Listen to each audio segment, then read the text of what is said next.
What's up? What's up? First, but not the last. Let's conduct some internet business. G'day, g'day. Hope you guys are chilling right now on this late Sunday night Earlverse. Won't be too long. I've got some business to attend to elsewhere. Monkey business, but still business nonetheless, if you know what I'm saying. Hey-o. All right. Hi, hello, hello.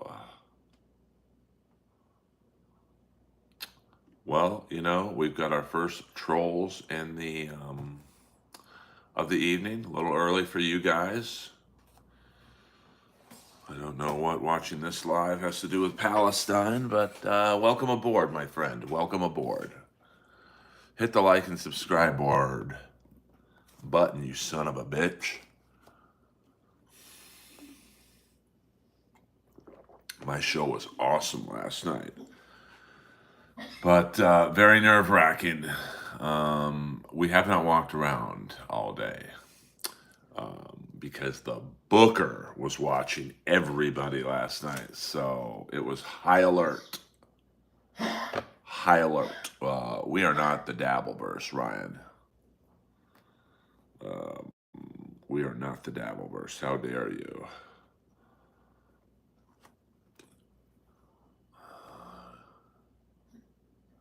Are we still... we don't do that kind of talking here, Ethan. The Booker is a female comic. No, I'm just kidding. The Booker is someone who just got the gig a couple months ago. So none of us are really sure. That's my dog. None of us are really sure if we are in with her or not. So the crowd was hot. So,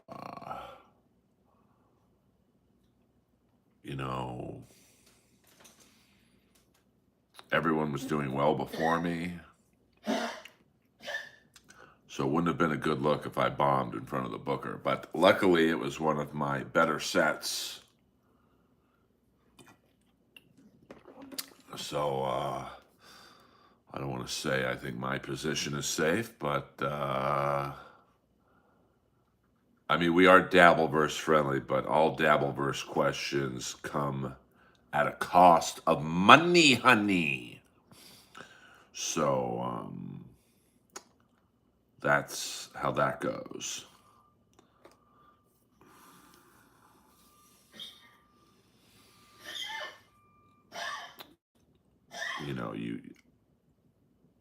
This is almost an alternative to the Dabbleverse, I'd like to think. So, we're just a friendly stream in here. Underverse is free questions for all Underverse questions.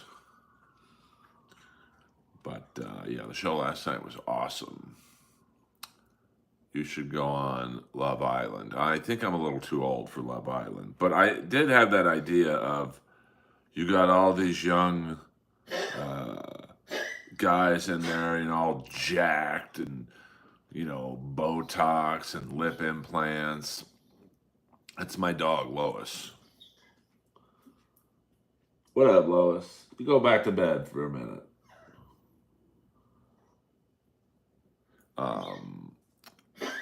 The set was good last night. Gina Bobina in the building. Good to see you.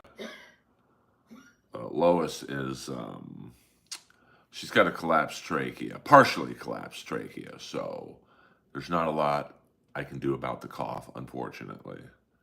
But she's not in pain, and it sounds awful, but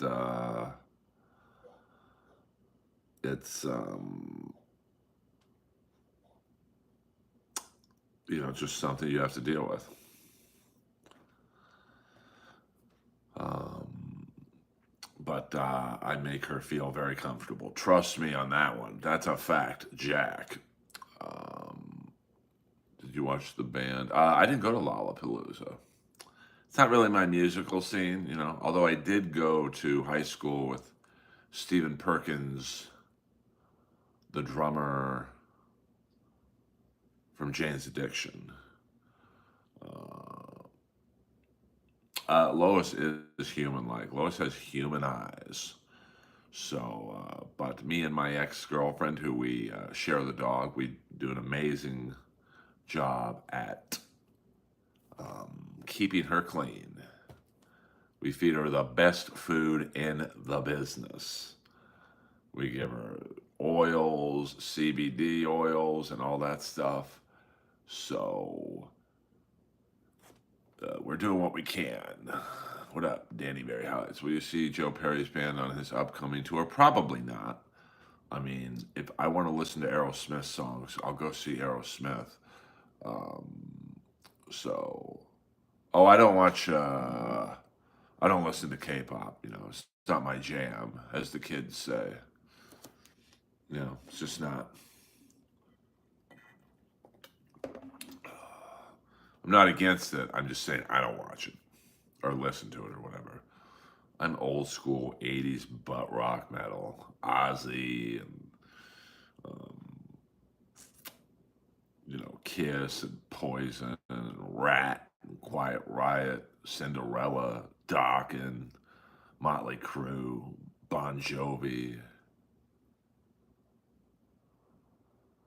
I'm more of a Melania type, but Jackie was okay. I mean, if Jackie Onassis wasn't first lady, no one would think she was hot. To be honest with you. Um, Yeah, we don't do the racial humor in here. You're gonna have to go to Anthony Cumia's radio show. So I'm sure that's on somewhere in the world right now. Yes, I'm going to at the end of August, at the end of this month. They are playing the Grove in Anaheim Theater. Woke up in the morning, still flat on my back. Couldn't move a muscle like I had a heart attack. The night was wild and woolly. Didn't think I'd make it through it. 'Cause loving you's a dirty job and I'm the man to do it. Loving you is a dirty job. Loving you. You get the picture.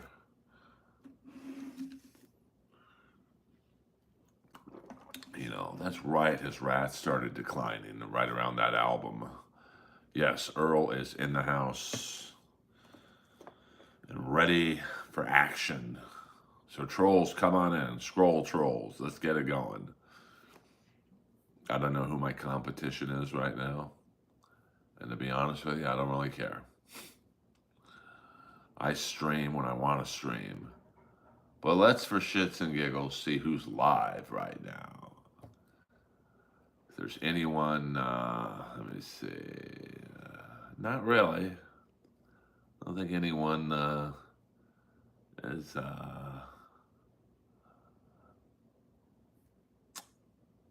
live at the moment. So there you go. And even if they were, I wouldn't give a shit. Too many problems the world can't solve. Too many people, no one likes to be involved. Lack of communication, back off. Rearranging, it's all the same. I just saw Christopher Cross, Men at Work, and Toto. It wasn't bad. I mean, Toto are great musicians. I mean, the singer's a little rough, but I don't know if he's in the band. Christopher Cross, that's how you do it, man. Your first album, you just have all your number one hits, and then you never really do much after that. One and done. That was Chris Cross. Sailing takes me away to where I want to go. theme from Arthur, Ride Like the Wind. I mean, that guy, he just came on and just fucking did it. Loverboy is underrated. I think the bass player has been missing in action for like 25 years. He got into like a boating accident or something, and they never found him. They don't even know if he's got into a boating accident. He went boating, but never found him again. What up, Ross? High Five Protege, my excuse me, my hockey game got canceled, so I will be there Tuesday. My set was great last night. The booker was watching. Yeah, but they didn't find the body, did they? I think he went missing. I personally think he's still alive, and he just didn't want to play working for a weekend anymore. Hoo, hoo. Um, so who knows? Who knows? Um, who I have a soothing voice or the guy from Loverboy? Everybody's working for the weekend. Everybody wants a second chance. You want a piece of my heart? You better start from the start. I saw them about maybe 15, 20 years ago at the Canyon Club. They sounded great. I mean, yeah, I mean, yeah, but Gary Newman, he must get that, though. I mean, can you really name a second Gary Newman song? Although I was just telling someone who's like this young, very young person last night at the store, and they were bragging about how great Nine Inch Nails was. And I'm like, there's no Nine Inch Nails unless there's a Gary Newman. And they were like, who's Gary Newman? Yeah, Loverboy's got some good stuff. Loverboy's kind of like Grand Funk Railroad. Like, I was the drummer from Loverboy died. I didn't know that. The drummer from Gary Newman died a while back. Sure, but it's like when I saw Grand Funk Railroad play a state fair. I went there because Bruce Kulick from Kiss was in the band, and they have all these songs. You're like, oh, I didn't know that was a Grand Funk. They get a lot of hits. Kind of like when I saw Kool and the Gang open up for Van Halen. Um, you start to realize, oh man, they're a lot more than just Celebration. Um, it really is easy, Forget the money, honey. So easy to hit like and subscribe. And you guys want me to eventually get a guest on here. Well, I'm not going to get a guest on of note with 3,700 subscribers. You got to get like 50,000, 100,000. You got to really fucking crank it out. And it's free. It's free to hit subscribe. I could see if I was grifting for money, give me money, give me money, give me money. Listen, times are tight, but like and subscribe is free, baby. Johanna, I love you. I mean, there's so many hits. Get down on it. You gotta feel it. Get down on it. Yeah, it's not that hard. Get Steph Tolev on for the. I've already had Steph Tolev on Inappropriate Earl. I think about maybe a year and a half ago. The great Steph Tolev. We're homies for life.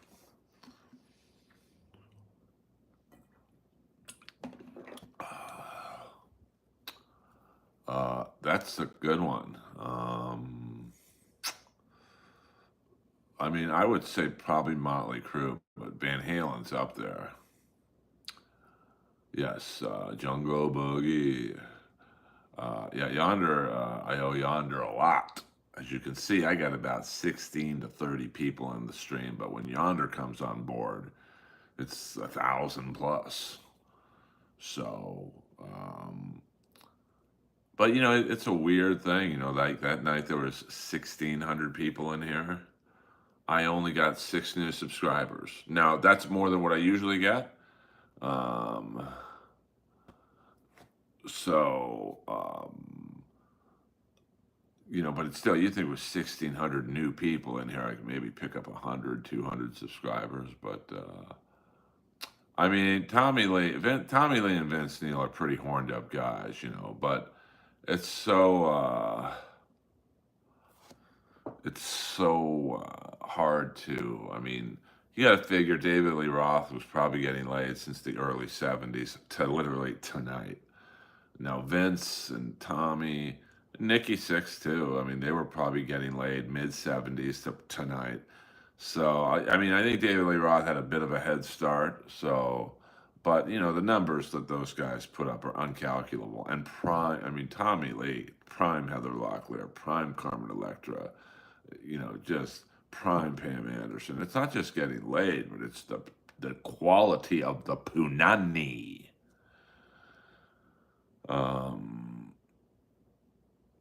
I mean, it's close. I mean, I would if you're talking about who squirted the most, I'll give David Lee Roth the slight edge just because he got a head start. But I mean, I read Sammy was boning chicks in between songs. I mean, I read Def Leppard was getting so much puss that when anyone would have a solo, the other four guys would go down and they had like this, like, I don't know, room downstairs where you could blow it out. Um, and booze. I mean, Vince Neil's porn was pretty bad. I mean, he's pretty lazy. It's a lot like his singing. So, I mean, Vince gave you the bare minimum, or I should say, gave the girl the bare minimum. Um, yeah, I mean, I do like that guy. I mean, I've seen that was the band I saw when I saw Cool and the Gang and Van Halen. I mean, it's a great band. I mean, listen, it ain't Van Halen, but that ship has sailed. I mean, you could probably do a Van Halen tour with Wolfie on guitar, bring back Michael Anthony. But I don't know if Michael Anthony and Wolfie get along, so um, but that you could do there is potential, I guess you'd say, of a possible Van Halen situation, but the money would have to be astronomical. And David Lee Roth, he's probably pretty hard to get along with at this point. Does anyone living in ACDC do drugs? I mean, Brian Johnson looks pretty good for 80. I mean, Angus looks good too. I mean, they might have a few beers. I mean, the bass player's fucking jacked, but he's like my age, so I think he's 2 years younger than me. Um, and I think was it Malcolm's nephew is the rhythm guitar player. Angus's nephew or Malcolm's nephew? I guess it's the same. He looks a little rough, but so I would imagine beer. Oh yeah, Wolfie's great, but I think there was probably a bridge burned somewhere along the road with Michael Anthony. Now, Michael Anthony, everybody loves Michael Anthony. I mean, have you ever heard a bad word about him? But I don't know if Wolfie would carry on, and I don't know if his father had the feud with Alex or with Michael, or maybe it was Alex and Michael didn't get along. They probably didn't like Michael hanging out with Sammy Hagar so much, because that was a kind of a bitter divorce. So who knows? I mean, you could do it. Um, so yeah, Prince is great. I mean, Prince is the real fucking deal. So well, never say never. You never thought the original Kiss would get back together. You never thought Motley Crue would keep touring. I went to their No More Tours tour in 2015. So you put enough money in front of someone. I mean, listen, I'll put it this way: Alex Van Halen has like 3 or 4 divorces, so it's not that he needs the money, but he's not exactly rolling in dough, which is insane because you think they probably have publishing up the ass. But 3 or 4 divorces, man, that can. I mean, Slash has one divorce and it's killing him. So, um, I mean, I think it was very much like the Vinny. I mean, it was maybe I shouldn't say it was like the Vinnie Vincent situation in Kiss, but basically you're right. Michael Anthony was essentially just became nothing but a hired hand. I'm sure he was like, "Wait, I'm a founding member of this fucking band. Like, why am I being treated like I'm Vinnie Vincent and Kiss?" Um, so, um, I mean, I get Eddie wanting to play with his son, but And I was there in 2015, I think, with Cool and the Gang, or maybe it's 2012 or 2015. I saw them. It was 2012, I think. I saw them at Staples Center with Crypto.com. Um, and, I mean, listen, for a 20-year-old kid, Wolfie was pretty good. I got to be honest with you. I mean, you couldn't, it's not like the songs sounded differently. Although mysteriously, I'm pretty sure I heard Michael Anthony's vocals. What up, Boulder Johnny? I haven't seen you in a hot minute.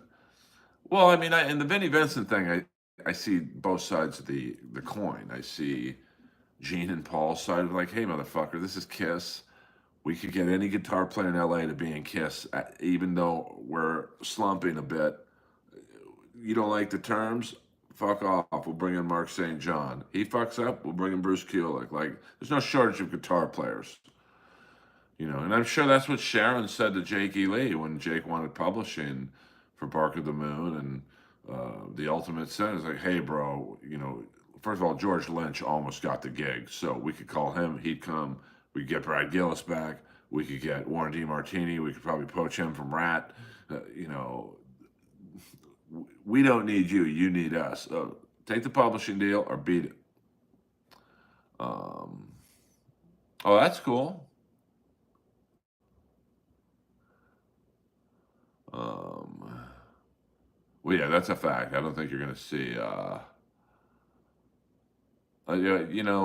Sam, we don't do the limericks in here, so. Um, I hope you hit the like and subscribe button for putting. You haven't missed anything really. We're just talking music and comedy and rat and roll, Van Halen, Sammy Hagar. The usual topics of the Earl world. But that's all right. I mean, Sammy don't give a fuck. He makes more money in his liquor business than he does in music, and he makes a lot of money in music. So, Hagar can. I mean, you could do that. I mean, one lineup you could have is Alex on drums, Wolfie on bass, Sammy on vocals, um, or I don't know. I mean, they could do what the Cars did with Benjamin Orr when they got together in 2012ish. They just had they programmed Benjamin Orr's bass parts into the live set. So you could just program Eddie's parts. It wouldn't be the same. You could do a three-piece. Wolfie on bass, Alex on drums, and Hagar. He could probably. I mean, obviously he can't play guitar like Van Halen, but in a pinch, if you didn't like the Eddie guitar tracks on tape, But I don't know. Boulder Johnny, $2. My 6-year-old Sin deleted all my YouTube subscriptions. Sin, you're out of control.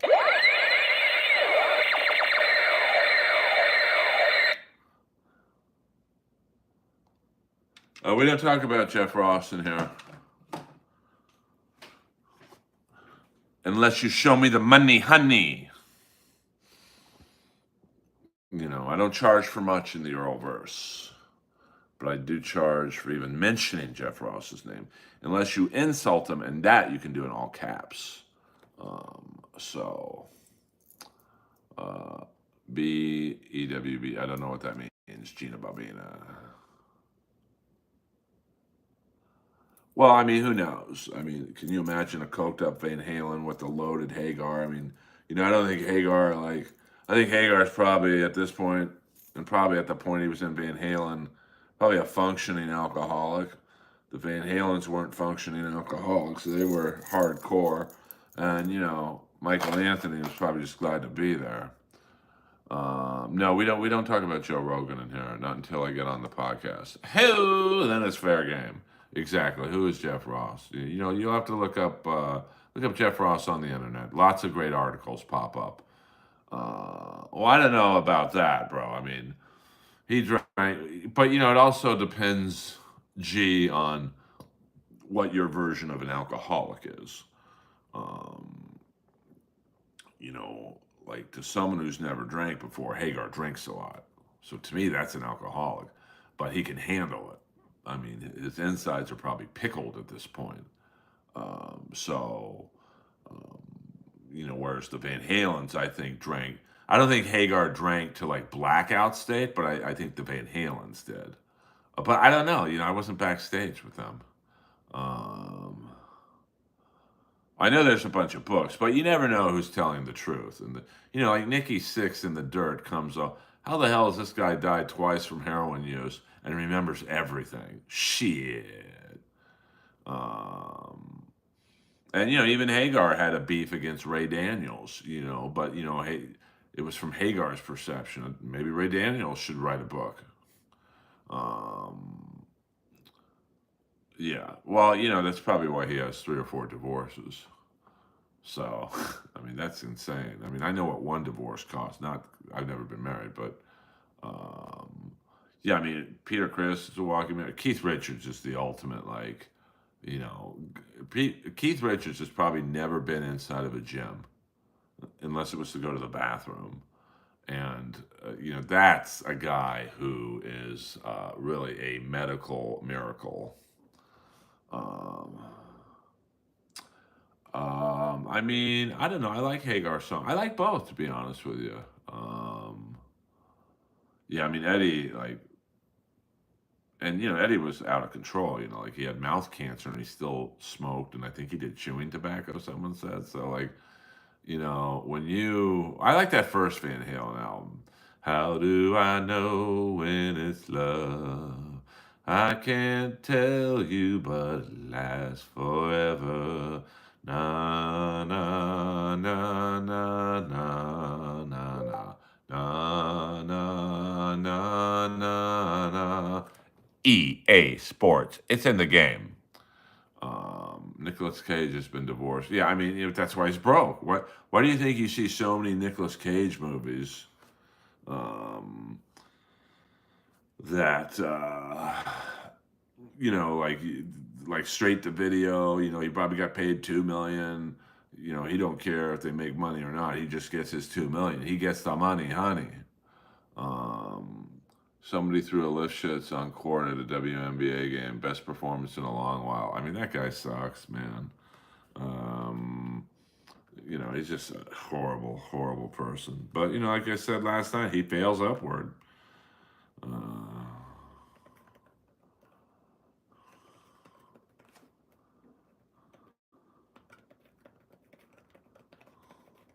I mean, some guys are just gifted with shit like that. Um, you know,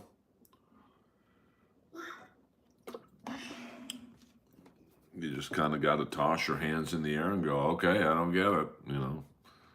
Um, so, oh, that was horrible. I watched like 2 minutes of it. It was like, oh, it was awful. But that's like a typical Jeff thing. He goes into that prison. He knows he's probably the funniest guy there, so there'll be no pushback or blowback. Same thing when he roasted the border. He roasts people he knows he can control. That's why we never roast battled. And when it was even brought up, a third party was trying to arrange it. He said, well, me and Earl would have to talk about the jokes. What? Not on my end, brother. Earl, have you ever been starstruck? It's funny. I was having this conversation the other night.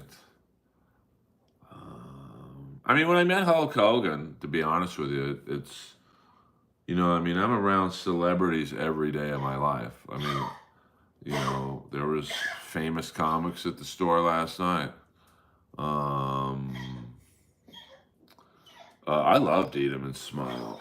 Oh, I think Lois has to go to the bathroom. Yeah, I mean, hold on, I'm gonna have to walk the streets of Hollywood barefoot. Come on, Lois. I know when she's huffing and a puffing. Come on.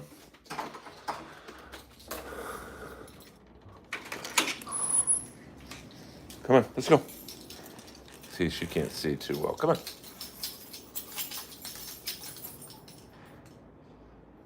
Lois, come on. I got to give her a little encouragement. Come on.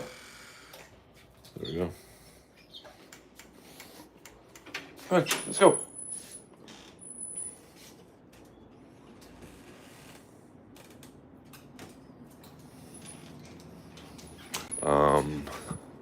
I mean, it would have been interesting to see what the next Van Halen record would have sounded like, because Eat 'Em and Smile was probably, at least from David Lee Roth's perspective, some Van Halen demos.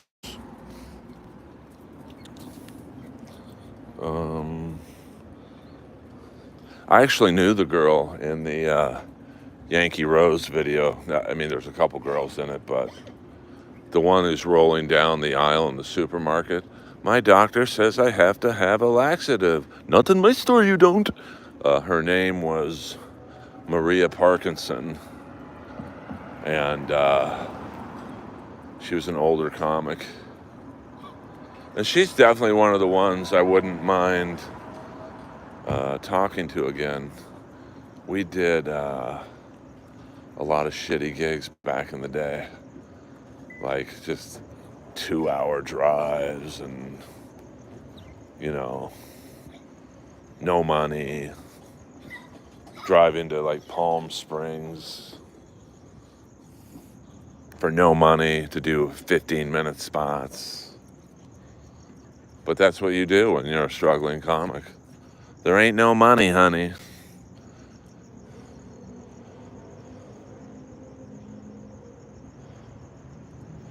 Okay, we're not going to film Lois urinating, you perverts.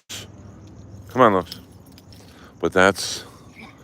so I miss Maria. She might even be deceased. I don't know, to be honest with you. That's the one thing I don't like about... Not that I'm a successful comic, whatever I am, that you really lose track with the people who you kind of leapfrog over.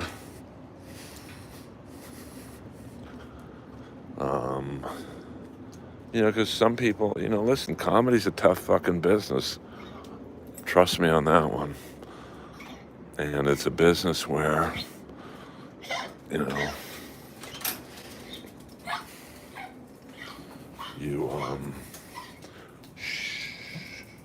look how happy she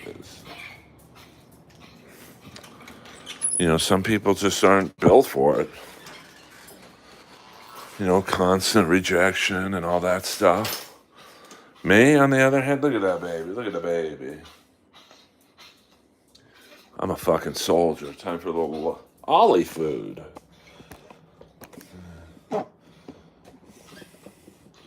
Lois, be cool, be cool. Be cool.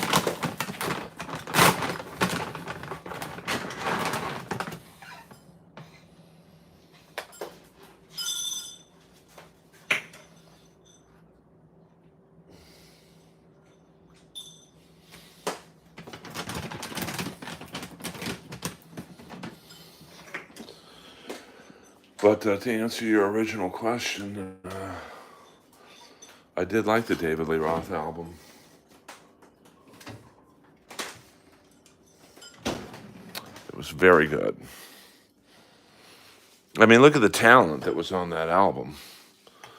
You had Steve Vai, Billy Sheehan, and the Prince of Pound, Greg Bissonette, the Prince of Pound. So,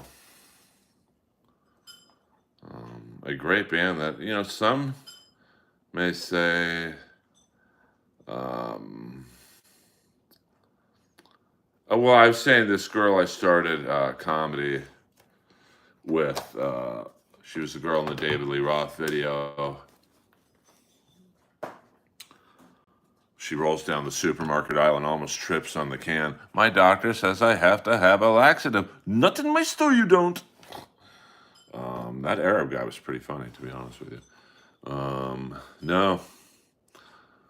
I've met Bill Burr. Yes, I have. I've done shows with him. Well, I do think David Lee Roth thought he was going to be a movie star. Yeah, I like that.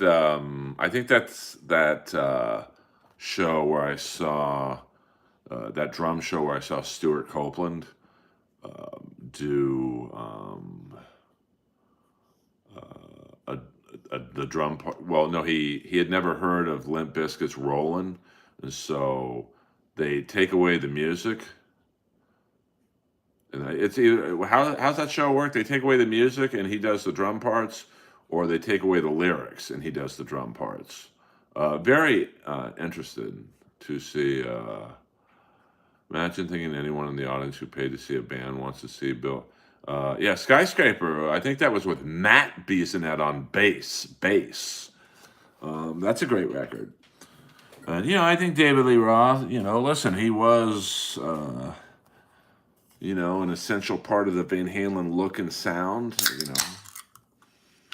But he had lead singer disease, and okay, thank you, TB, thank you. I knew it was something weird like that, and it's kind of interesting. The Stuart Copeland one was on Skyscraper. It was Greg Bissonette's brother, Matt Bissonette, on bass. I really enjoyed it. So I would love to hear the Greg Bissonette. I used to see him Sunday nights in Sherman Oaks play jazz. I walked into I think I was on a date or something, and we walked into this, not a dive bar, but it wasn't exactly a booming bar. And you sure on that, TB?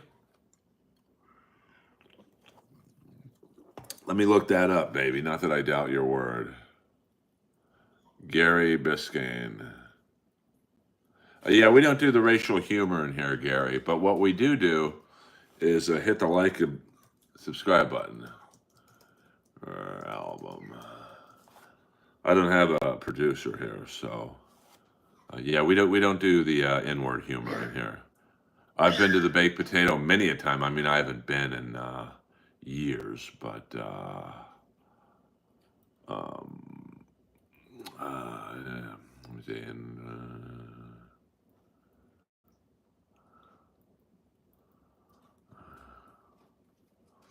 Wait, I'm reading. I don't get this. Tell me what this means, guys. Tell me what this means. I pulled up the Wikipedia page for Skyscraper. In 2024, former David Lee Roth bassist Billy Sheehan dispelled rumors of stage duct tape blocking instrumentalists away from Roth's space in the Eat 'Em and Smile tour. It did exist on the Skyscraper tour. Oh, I think I get it. It's kind of like how, and when I see Journey play, no one goes on Neil Sean's side of the stage. Um, Let me see. Personnel. I used to see my heavy metal friends play the videos, or play some covers at the Baked Potato. Ryan Roxy, Brent Fitz, John Corabi. All right, the band: Steve Vai, Billy Sheehan, Greg Bissonette, Brett Tuggle on keyboards. Um, Great guest musicians: Gary Falcone, backing vocals on 1 and 9. Joe Pizzullo, I don't know who that is. John Baldorf, okay. Production: David Lee Roth, producer. Oh man, that must have been a pain in the ass. Kip Smith, I just got a text. Did you send me some money, honey? Or is that spam? Um, I'm a Bob Daisley guy. There's a reason they kept bringing him back. That's a fact, Jack. Also sounds similar to Chuck Wright playing bass on the Quiet Riot albums. And Rudy Sarzo touring. I mean, Rudy Sarzo did look good in the 80s. I see him walking around my neighborhood every now and then. How many Hall of Famers were on? Oh, dude, did you have to ruin? I'd rather talk about Jeff Ross, Matt. Well, I mean, look at the Steelers. Like, this is going off my head. And it was 4 balls. 4 balls. You go, let's go on defense first. You had Jack Ham, Jack Lambert, Mel Blount, Mean Joe Green, L.C. Greenwood, That's 5 Hall of Famers. Was Dwight White in the Hall of Fame? I don't know if he was or not. So 5 Hall of Famers on defense. Let's go offense. I mean, that right there, you could never do that again in the salary cap era. And then you go, here's football. Bradshaw Hall of Fame, Rocky Bleier Hall of Fame, Franco Harris Hall of Fame, Stallworth and Swan Hall of Fame, Mike Webster Hall of Fame. I don't believe any other linemen were in the Hall of Fame. So that's 6 Hall of Famers on offense. Like more than half your starters on offense went into the Hall of Fame. 11 Hall of Fame autographs on that football. I fucked up big time. I've been told if those balls were kept in mint condition, easily $100,000 each. You know, it'd be one thing if you had just Joe Green's name on it, but 11, I'm pretty sure all 11 signed it. These balls were coming straight from the owner, Art Rooney. And you know, Art Rooney said, sign this ball. I'm sending it to my friend's kid in California. So I'm sure they all signed it. Yeah, Mike. Yeah, Sharon fucked over Bob Daisley, Lee Kerslake. I mean, Jakey Lee. He didn't get publishing, I think, on Bark of the Moon or The Ultimate Sin. I mean, Daisley's an interesting guy. Why they kept fucking him over? I mean, he really wrote the lyrics and a lot of the melodies, and then what are you gonna do?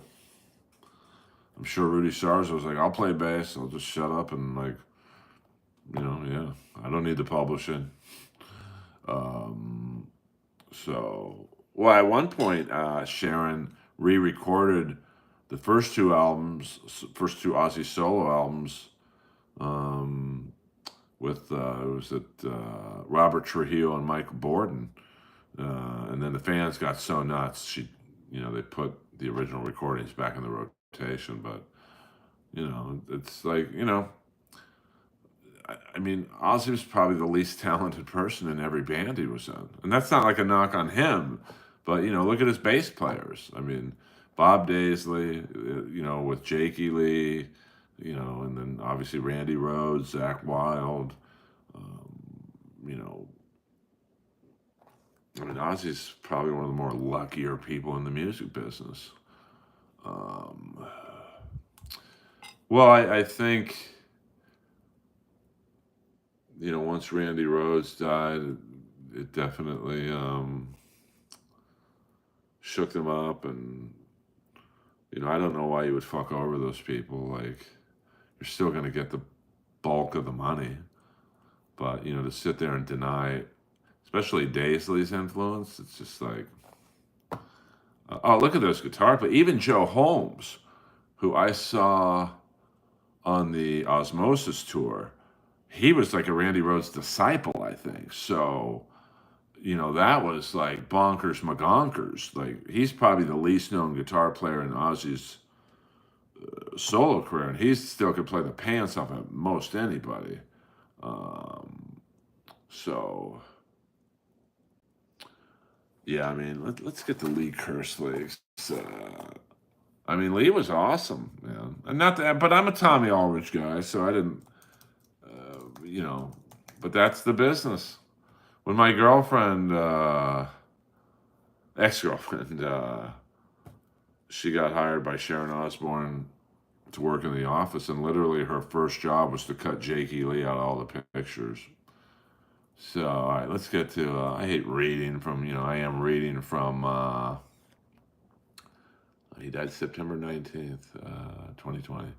In 1980, Kerslake met ex-Black Sabbath Ozzy Osbourne by chance in a lift at the King's Cross Hotel in Australia. He was in one corner with his bodyguard and his manager, and I was in the other corner with mine. They would soon form a band and release the album Blizzard of Oz with Bob Daisley and Randy Rhoads, though the band would soon become an Ozzy Osbourne solo project due to a management decision. Kerslake's work can be heard on Osbourne's first 2 solo albums, Blizzard of Oz and Diary of a Madman, as well as the 1980 live EP and parts of the 87 tribute album. Kerslake left Osbourne's band in early 81 to care for his mother who had fallen ill. On the Diary of a Madman notes, Kerslake and bassist Bob Daisley were not credited, with drummer Tommy Aldridge and Rudy Sarzo receiving credit. Aldrich has stated on the Diary of a Madman album, I think it's pretty obvious it's not my drumming on the album. I've never taken credit for that recording and always given Lee the credit he deserves. Um, Later, Kerslake and Daisley filed a joint lawsuit against Osbourne and his wife, seeking royalties and songwriting credits for their contributions. The Osbourne camp responded by removing their performances from the reissues.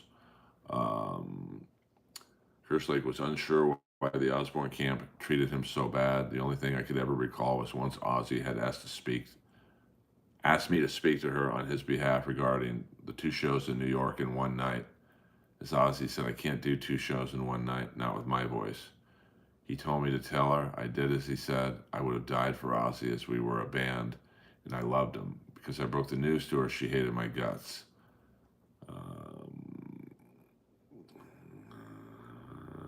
Sharon was not happy with the level of the creative output that Daisley and Kerslake had in the band and wanted Ozzy to have full control.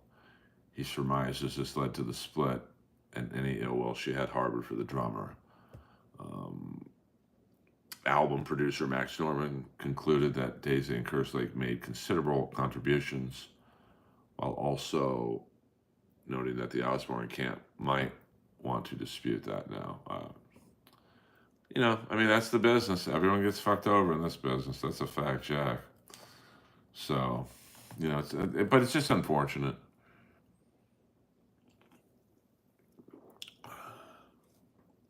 Ian, I don't know what you're talking about. My act is together. Hit the like and subscribe button, bitch.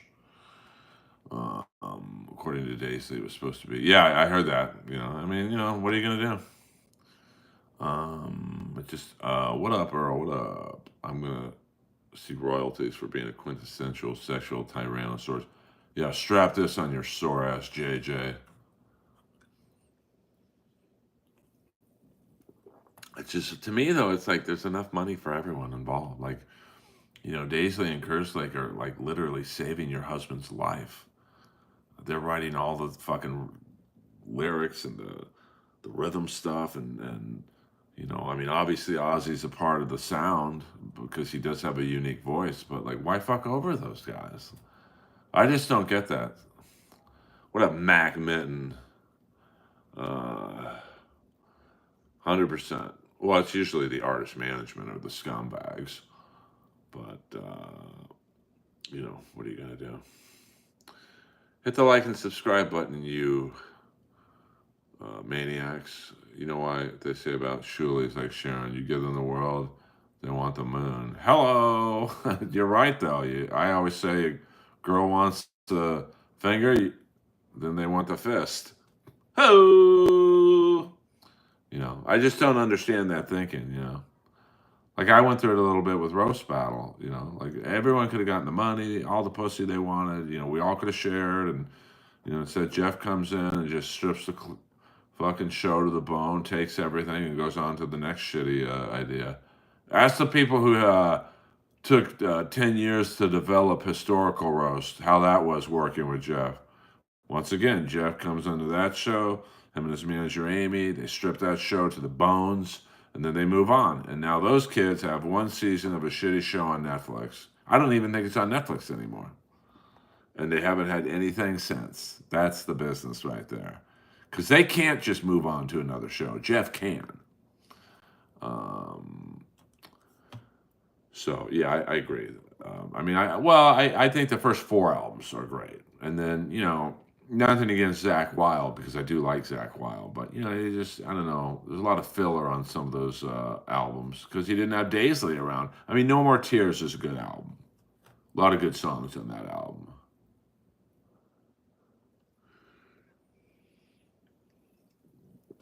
So, that's the business, Doesn't have to be. That's my whole thing. Like, look at, you guys have been fans of mine or whatever for a long time. You ever hear me say a bad word about Tyler, the Creator? No, because that guy gets the business. I'm going to take care of people, and I'm gonna be nice to them, and in return, they're gonna be loyal to me. And I would do anything for Tyler. Yeah, I love Jakey. I mean, Jakey Lee's my favorite Aussie guitar player. And obviously, I know Randy Rhoads was the OG and an amazing guitar player. Zach Wilde's an amazing guitar player. Joe Holmes is a great guitar player. Um, but I just like Jake's playing. That's all. Brad Gillis really was a great guitar player. Is a great guitar player. He's still in Night Ranger. When you close your eyes, do you dream about me? When you go to sleep tonight, do you dream about me? So, I mean, I love Over the Mountain. I mean, those first two albums are so good. And you could definitely tell that's probably not Ozzy writing the lyrics. But, welcome to Hollywood, Lee and Bob. Jake, join the group.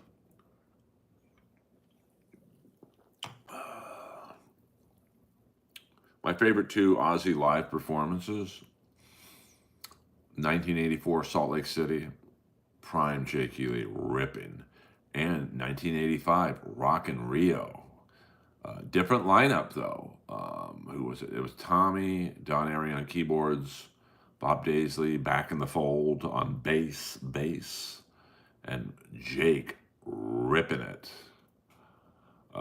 Yeah, everyone's different, Like I mean, Ultimate Sin was a little glossy, but that was the sound at the time. They brought in Ron Nevison, who was responsible for Heart's resurgence.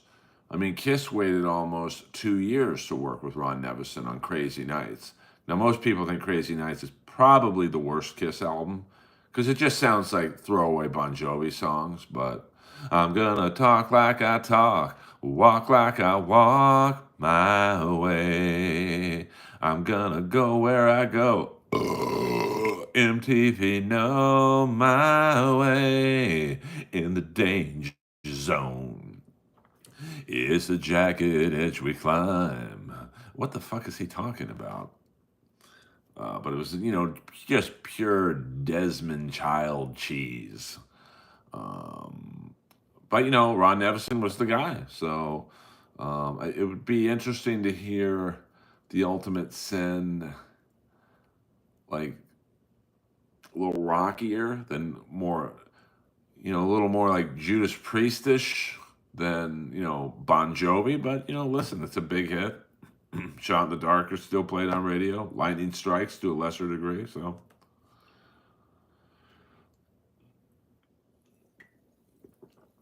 I like The Elder. I mean, they were, but that was Kiss's egos there. That was Kiss going, hey, we're going to be like Pink Floyd and put out a concept album. I mean, there were so many Psycho Circuses, oof, yeah, oof. And I'm a Kiss nut swinger, and that, although I do like that song "Raise Your Glasses," but they said that was a fucking new song. Shit, that was a Crazy Nights demo. They just fucking raise your glasses. I took a ride on a one-way ticket. I shot the arrow at the mark and missed it. Like, what the fuck was Paul talking about? What is this? This is Life, Gagan, Life. Yes, Bob Ezrin admitting he was on drugs is like me admitting I'm an albino. So I like The Elder. I mean, the plans for that album were so big and grandiose that they were going to get the kid from My Bodyguard, the Chris Makepeace, to star in the movie. Like they were trying to rip off Pink Floyd and The Wall and concept album turning into a movie. And it just didn't, Kiss, if you look at the previous albums, Dynasty was a big hit. I Was Made for Loving You, but that was basically a disco album.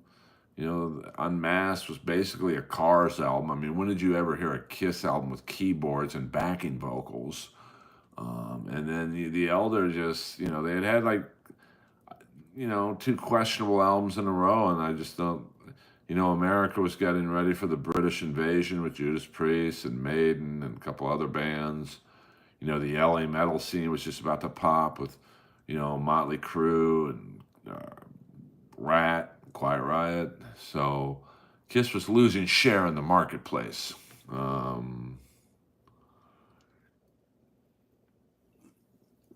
I know it is frightening. Yeah, Def Leppard, but that, yeah, I mean, that was, around that time, I guess. And then, you had the mid 80s, bands, like, well, I'll even say Twisted Sister, you got to throw them in there. I mean, they were a brief flame, but, they were pretty big for a minute. And then you had the Bon Jovis and Cinderellas and Poisons and like 86-ish coming in. So, you know, The Elder is a better album than it gets credit for. I mean, Creatures of the Night is a great album, but that doesn't. I think that only went gold. Um, so yeah, and then you had AC/DC popping huge. Um, so it was really, it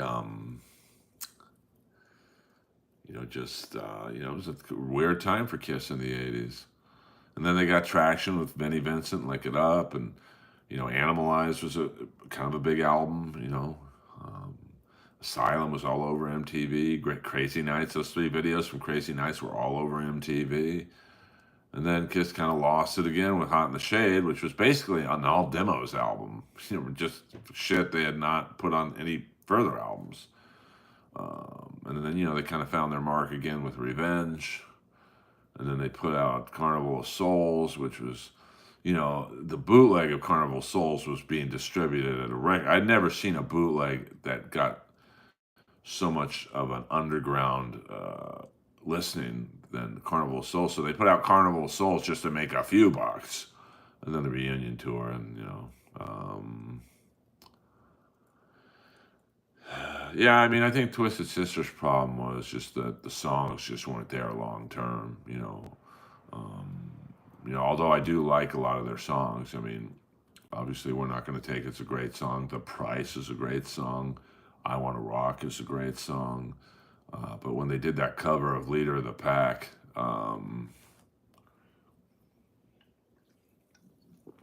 that was rough. I met her at the candy store.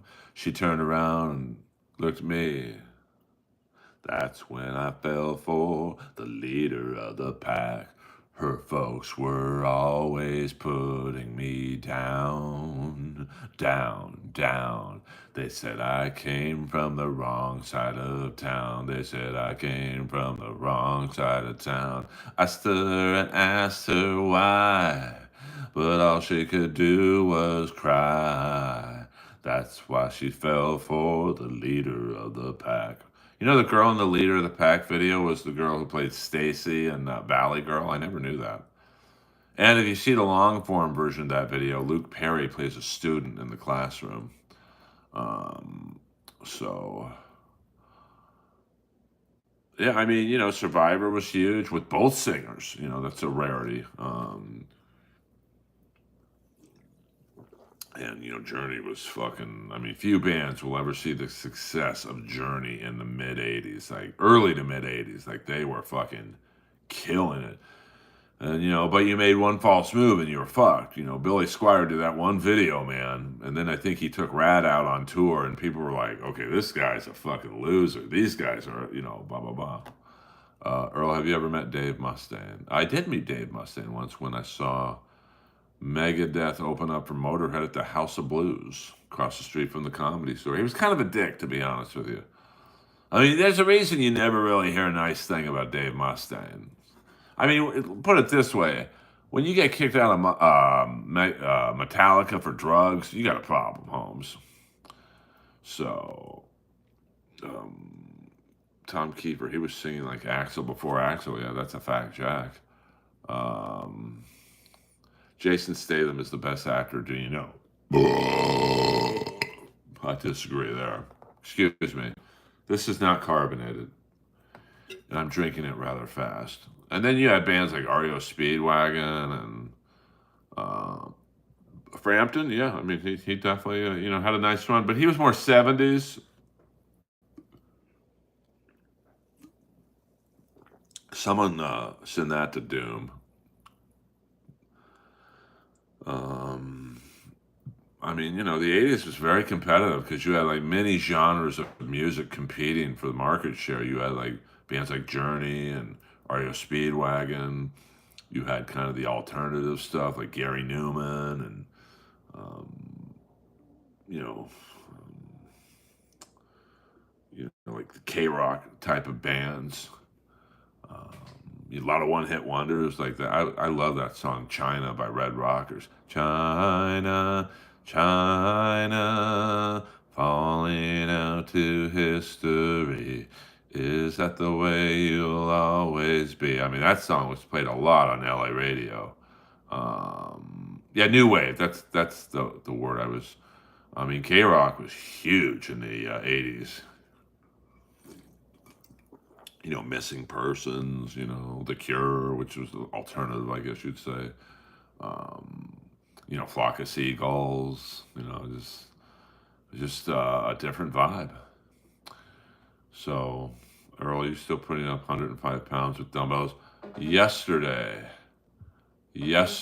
oh, hold on, I'm getting, can we clip a pursuit?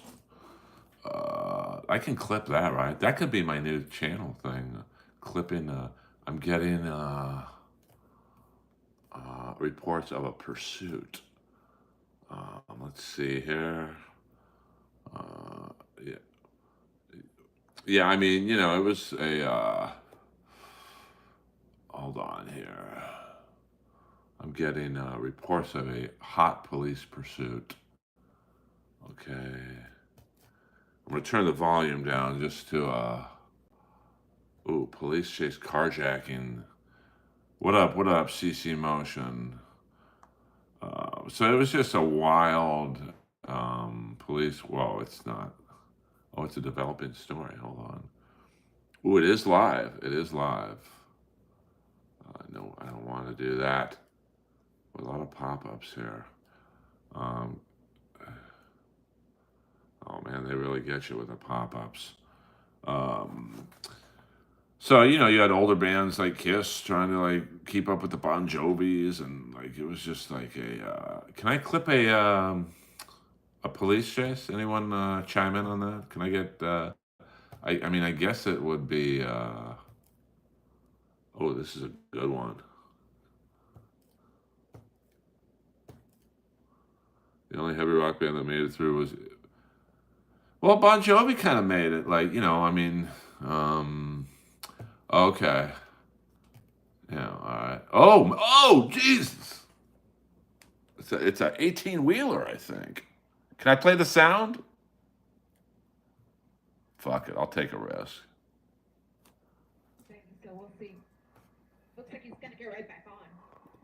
Oh, it's an 18-wheeler. South 5, it looks like, from Calgrove.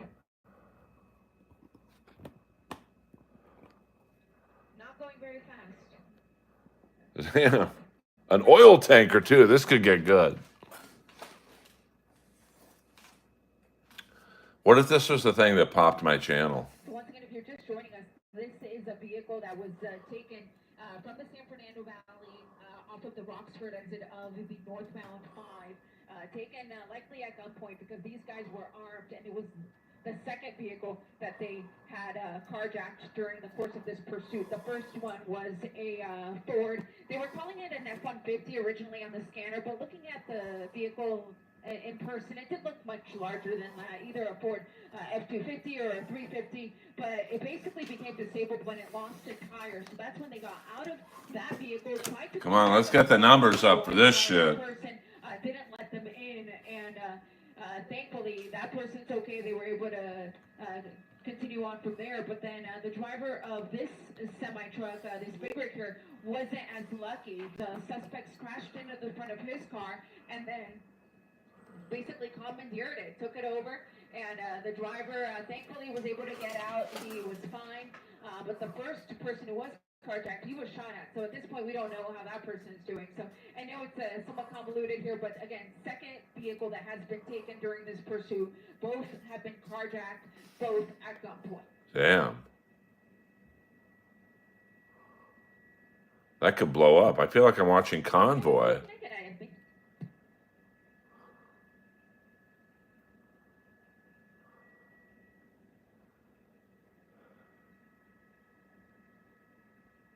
So we're just getting ready here for the NBC. Yeah. Okay, good. So basically, this is Sunday Night Earlverse. We're ending the stream on a live pursuit. This is Santa Clarita. That looks like it's up to 5. Maybe I'll turn the volume off and I can just comment. So that looks like they're going southbound on the 5.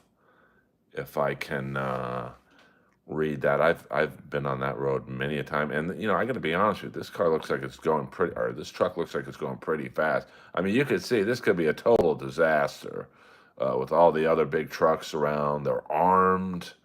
Yes, TB knows. TB knows the deal. I don't know. I'm gonna guess this truck is going. Looks to be about 80 miles an hour. So I think it is a gas truck. TB, do you know what those?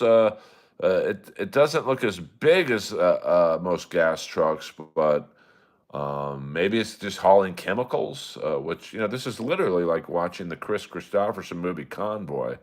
Breaker 19. This is the rubber duck. We got a bear in the air and a plain brown wrapper. Now he's going over to the number 1 lane. Oh, he seems to be getting on the off ramp somewhere. If I'm maybe he's going to Newhall. Maybe he's going north on the 5. Yeah, well, I mean, I'm sure they know what's in there. I mean, I'm sure you could. I don't think it's a gas truck looking at it, but it's definitely some kind of chemicals. Oh, truck lane. Thank you, TB. All right, we got one cop car in pursuit. It's kind of wonky camera work right now, but it is fucking. Here's the dangerous thing, in terms of the police chase. For the helicopters, that's kind of a mountainy type area. If you lose, Jesus, oh my God, those trucks were right next to each other. I mean, who knows what's in that truck? Newhall Pass. Thank you, TB. I'll super chat you in a minute. Hey.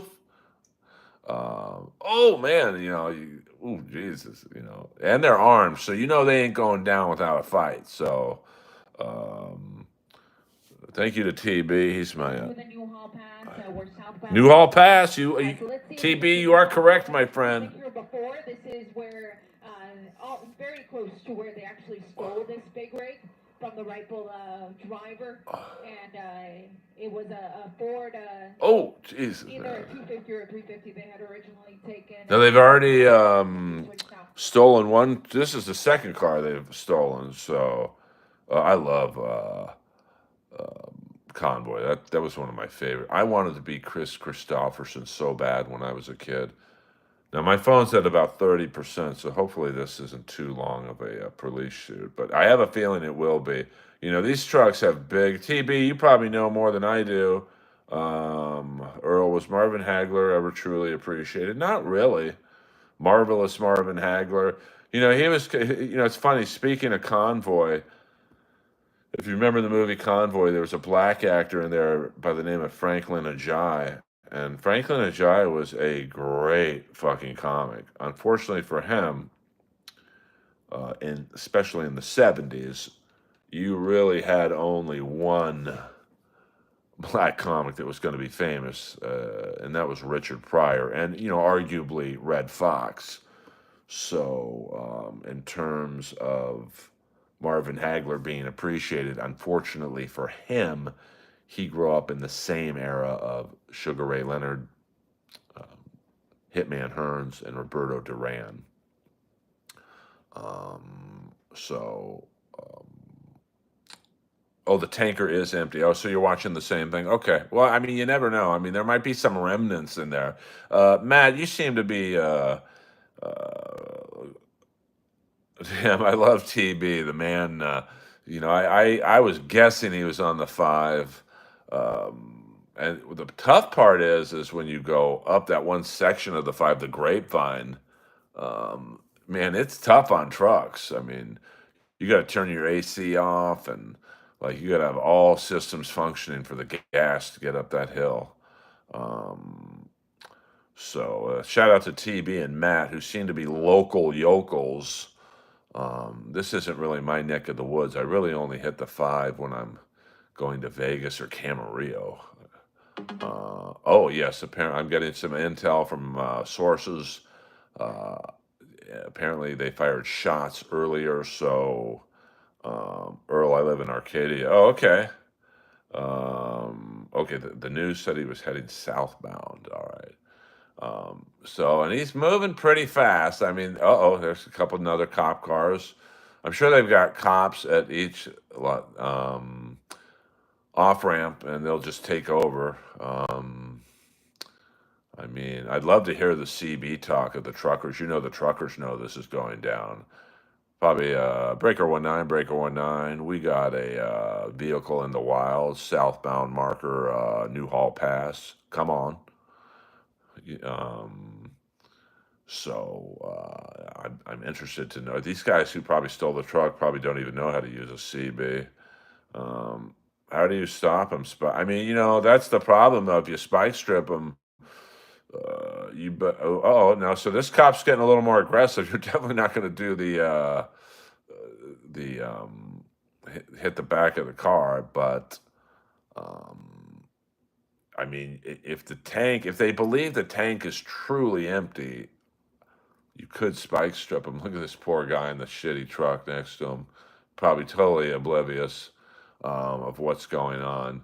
It's a little risky to do a spike strip on this thing, but it's possible.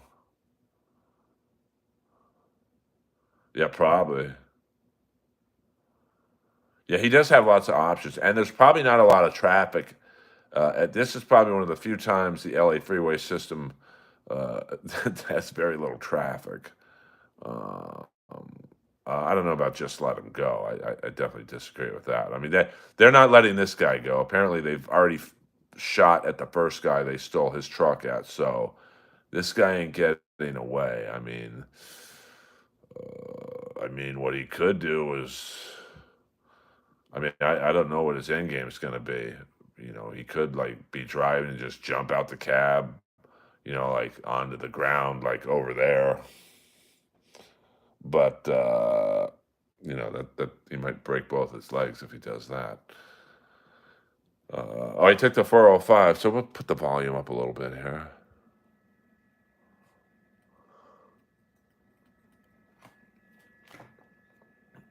This could be the thing that breaks my channel, just watching car chases. So now I've been on this part of the 405 many a time. And look at these idiots in the cars not fucking, Yeah. pulling over and shit. I've been caught in a police chase once. They weren't chasing me, but I was actually on the four. Kathy, this has been a really scary police pursuit, and now it's in a very heavy vehicle that really gives CHP officers very little options when it comes to pursuit intervention tactics. Now, this started in Lancaster. We're all the way in the San Oh Fernando boy, Valley now. Here, making our way southbound on the 5 freeway. Lancaster. But this started in Lancaster with a completely different vehicle. We were overhead when they were still in that other vehicle. It was a Whoa. truck, I believe. All right, it's getting a little too loud. So we go split screen here. I wish I was on the widescreen for this one. So there's the first vehicle he took. And then somehow he went to that one. Now they fired shots at this guy. Oh, this is good. And, kind of ballsy to see, because I don't know. I mean, I know a lot of truckers. Maybe not a lot, but I know a fair amount of truckers. They don't fuck around when it comes to their trucks. So, um, this will be an ending to this because he's not. This guy ain't going down quietly. So this is earlier. So we'll get to where it's at now in case he does something stupid, which, you know, I mean, I just don't know what the end game is going to be with this guy. No, we don't do Perry Caravello. You got to pay the money, honey, if you're going to mention that name in here. Maybe the most untalented person I've ever met in my life. And I worked on Roast Battle for 5 years. So think about that statement. Yeah, he's, I mean, oh boy, I don't, damn, my phone's about to die too. This is going to be an ultimate cliffhanger. Damn it. I knew I should have charged my phone before this. Oh yeah, I mean, Silmar. Jesus, this guy's really hitting the shitty spots. Silmar, Lancaster. Hey. Yeah, I mean, you know, there's a tremendous amount of horsepower in these fucking things. I mean, you know, now I'm gonna guess. I don't. TB probably knows. I don't know. Yeah, but then I can't plug it in because then we can't watch the computer screen. So we're just gonna go till the phone dies. If the phone dies, the stream is over. That's just the way life works, guys. Sorry about that. And then I can watch this on my own and not worry about trying to be funny, honey. We had a few trolls in the stream early tonight, but they kind of bailed out when they find this ain't the place for trolls. Trust me on that one. You guys know that. Let's see. I'm trying to adjust the gorilla stick to give you guys the best viewing possible. Hey, we got 34 people in here. Is Yonder Wizard about to give us the Yonder bump? And wouldn't that be something? My phone died right when we got the Yonder bump.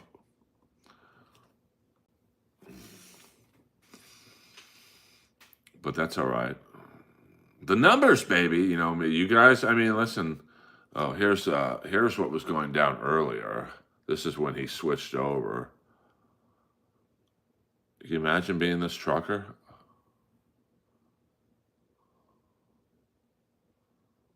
Wow, this is wild. The gorilla stick is what holds my cell phone like this. Wow. Yeah, but the problem is if I get my charger, we won't be able to watch this. Well, what I could do, hold on. This is what I do for you guys, man. Hold on. Let me see. Hold on, please. Hold, please. I do what it takes to please you fucking guys. Hit the like and subscribe button.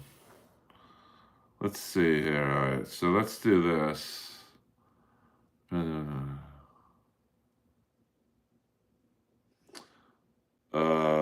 This looks like it's probably. What would you guess? If this is an owner-operator truck. I mean, I don't know. Hold on, let me. I'm trying to do this fast before my phone dies. Earl Skakel in the house. We're just chilling right now. This is NBC. Oh, well, sorry about that. They switched camera angles. My bad.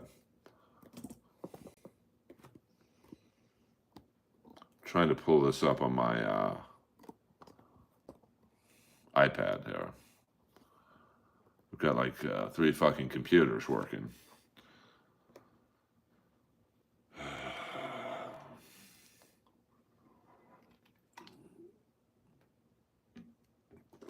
Oh, okay.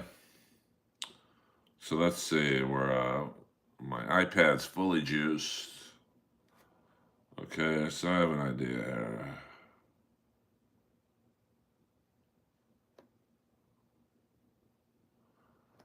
Okay.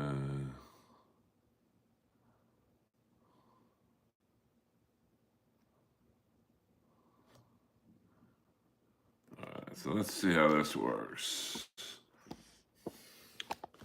What the fuck? We got multiple screens happening, so we're gonna have to go in here now. Hold on here.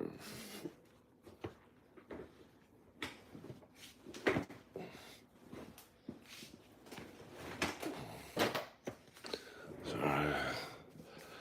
All right. This is it's all happening. The things I don't do for you guys. Oh, excuse me. Okay.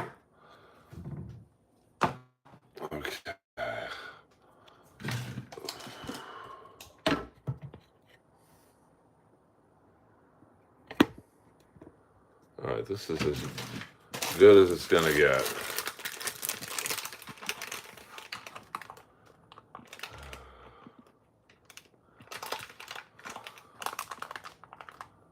All right.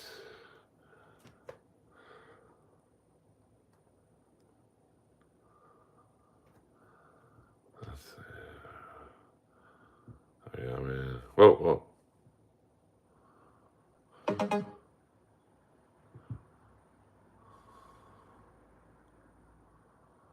So there we go. Oh, I mean, he seems like he's really picking up the pace. So,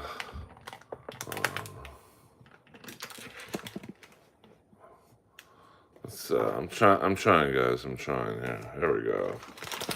This is. Whoa. All right.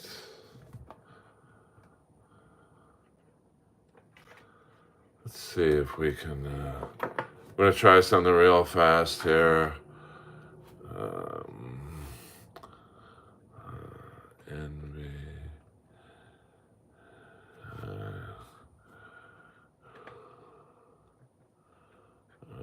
Let's see. Okay, here we go. Oh man, we gotta. Whoa! We don't have time for the ads. We don't watch the ads in here. So, damn, one set. Oh man, wouldn't that be wild if he stopped right outside my house? That would break my. All right, let's see. Okay, here we go.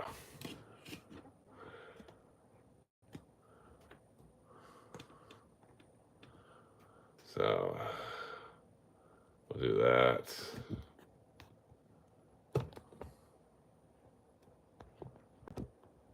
Damn, they're really. Let's see if I can get a better angle for you guys. Put my dish towel. And then we'll do. Hold on. I think this will solve everything. There we go. If you guys saw the setup, Mark Linder, $2. Thank you. It's too chaotic to do the super stream. Oh, westbound on the 101. Holy fuck, this could be coming right to my house.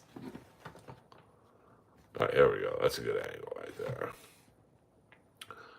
Linder, I'll give you the super gun. Notre Dame High. Maybe I'll stop off there. Damn, I'll follow the. I'll be on the pursuit if this comes into West Hollywood. Oh, if he took this thing down Santa Monica Boulevard right now. I was actually, I'll never forget where I was watching the OJ. I was at the Hollywood Cinerama Dome with my weed dealing buddy Herc Singh. I literally haven't seen him since that day, and we were seeing the Jack Nicholson movie Wolf, and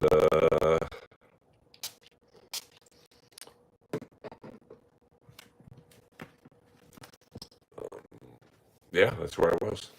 And then when we got out of the movie, like, because for some reason we saw like the 2 o'clock showing. I think Kirk had to work somewhere that night, or probably go sell drugs somewhere. And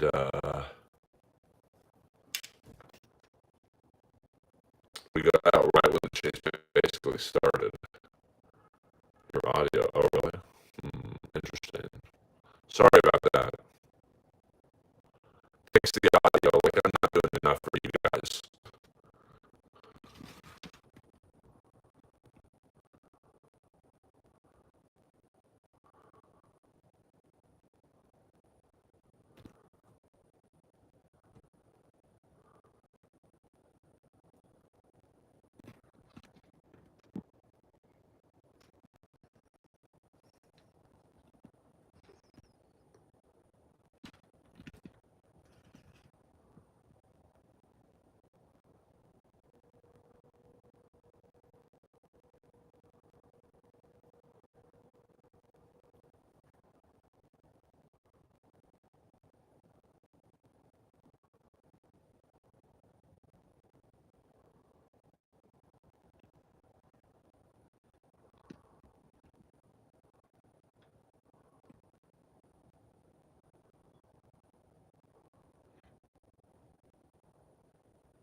How's the audio now?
You might be right, TB.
Hit the like and subscribe button.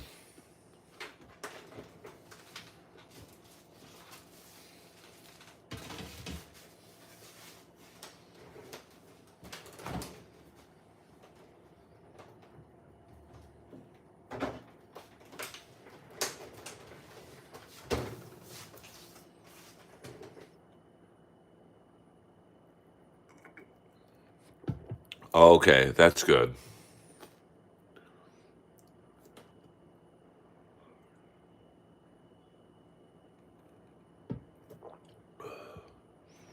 He does seem to know how to drive a big rig pretty good.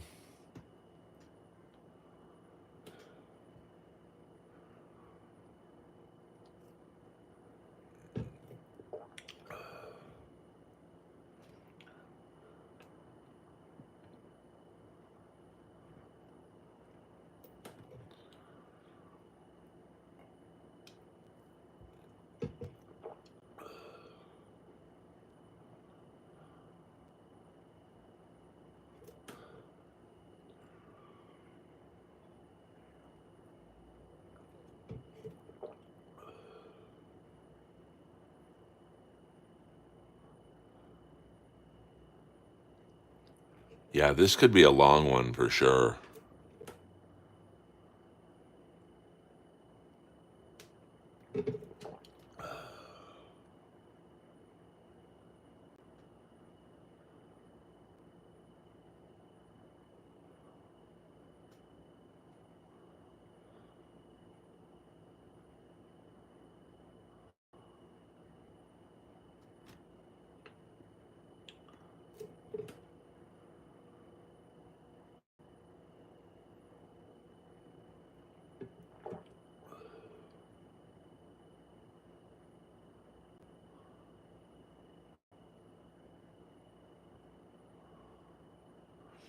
Yeah, that's a good point.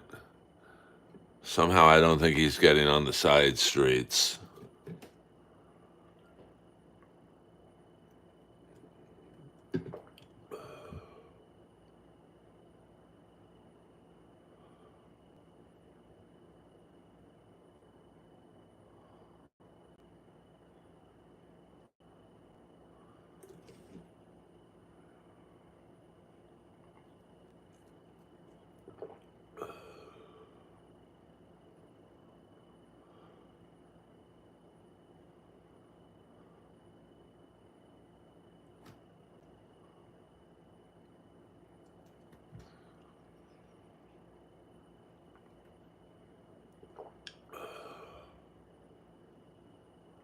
There's an earlier, that's the truck he stole originally.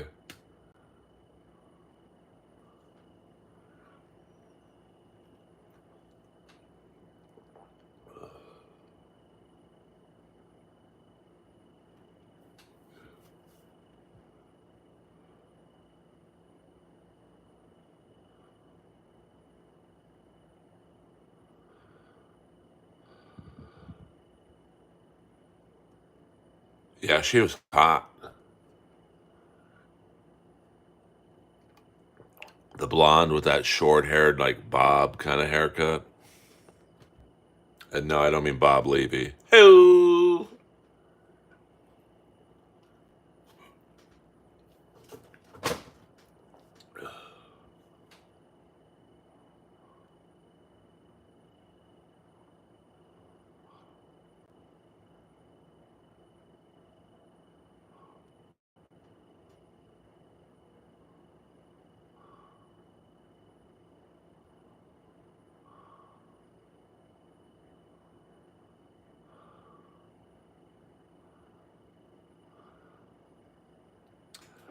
He carjacked another car, a truck, and I guess he fired shots at some point.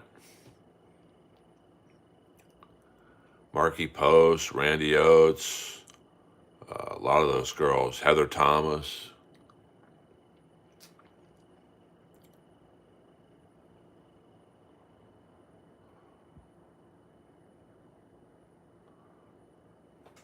Milk Truck, just like the Miami Vice episode Milk Run. Great episode.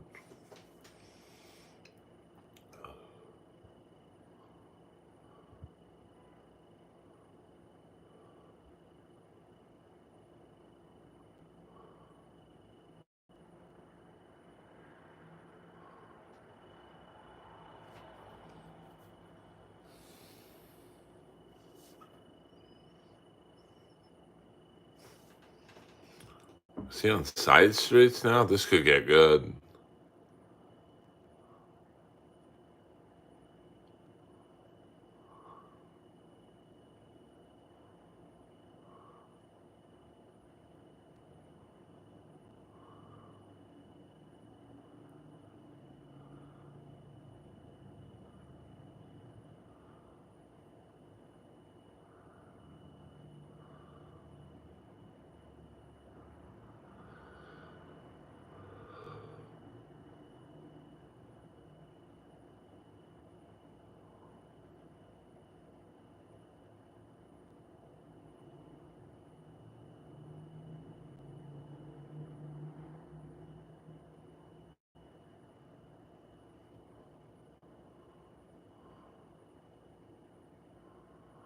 I mean, that's not a great neighborhood. Trust me on that one. That's the VFW area. Very few whites.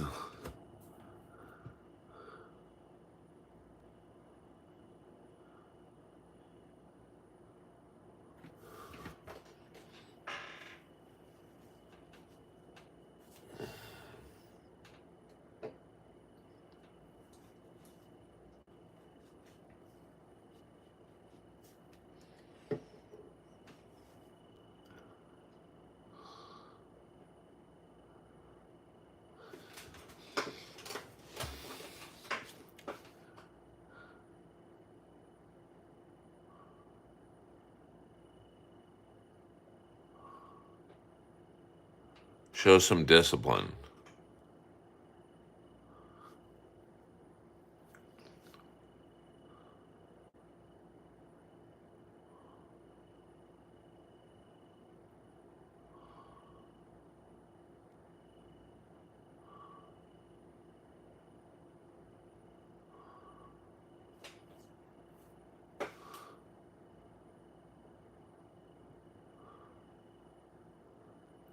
Yeah, that ain't a great area.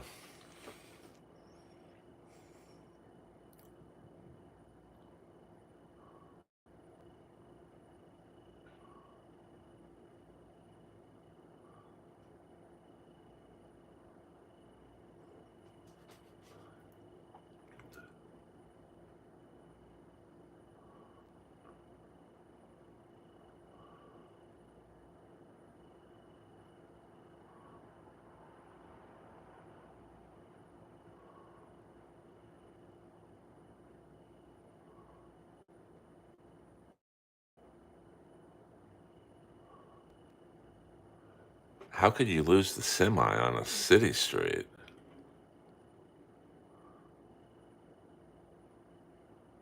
I bet you do.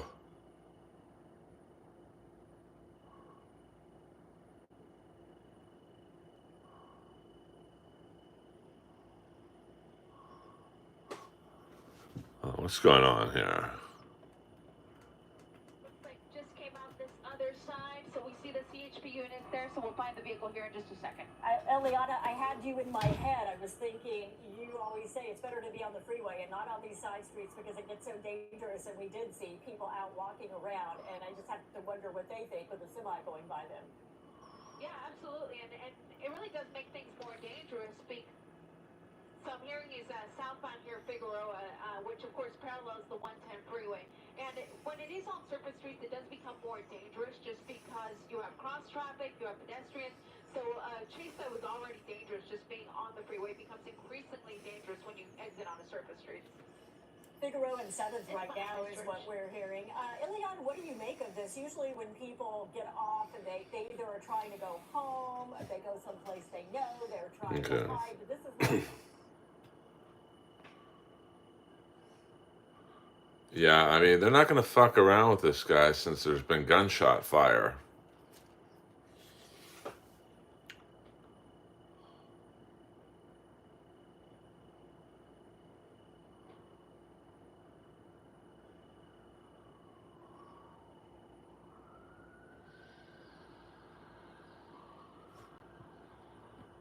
Earlier in the day.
He's back. He's back.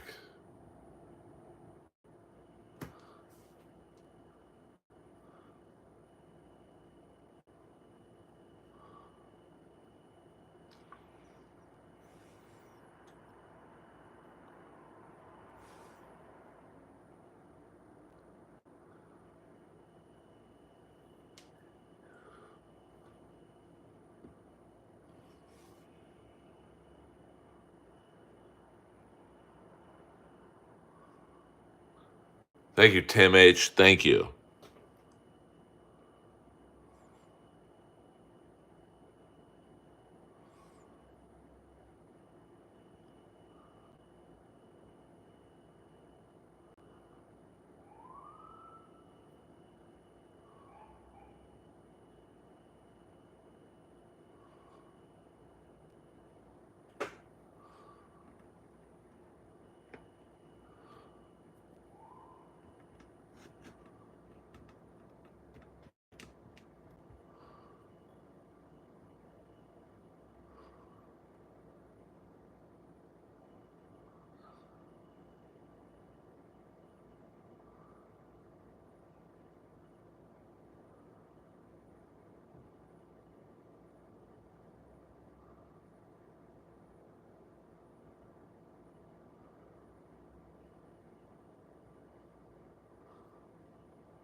Whoa, whoa. Let's turn the volume up for this. Turn on a Figueroa from Wilshire. So narrow Wow, there. you know, it struck me just as it was making that turn, and I was worried about one of those cars getting yes. hit, and Ooh, how like right under. difficult it is to make a turn with that kind of vehicle. And it struck me when he carjacked that big rig, my first question was, is he able to drive it?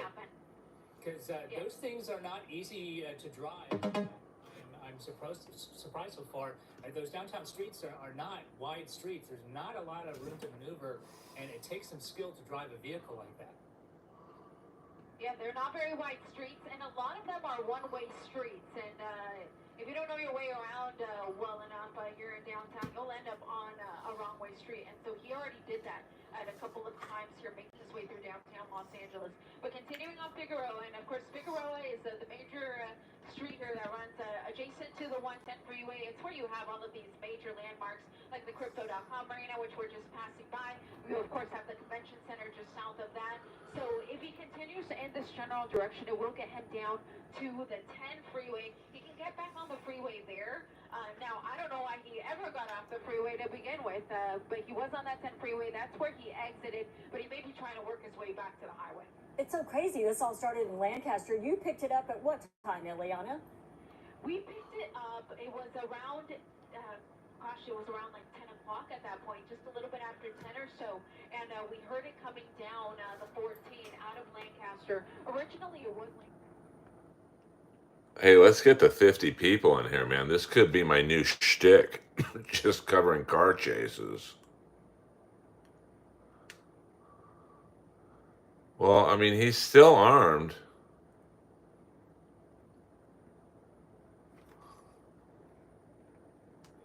Scary, because we knew that they were armed. We knew that they were willing to use that weapon because they had used it on the first carjacking that they had done, and apparently they had even fired at an officer during the course of the pursuit. So we knew that these were two very dangerous suspects who were really going to do anything that Thank you, A. to Thompson. get away. And what they decided to do was to steal this big rig.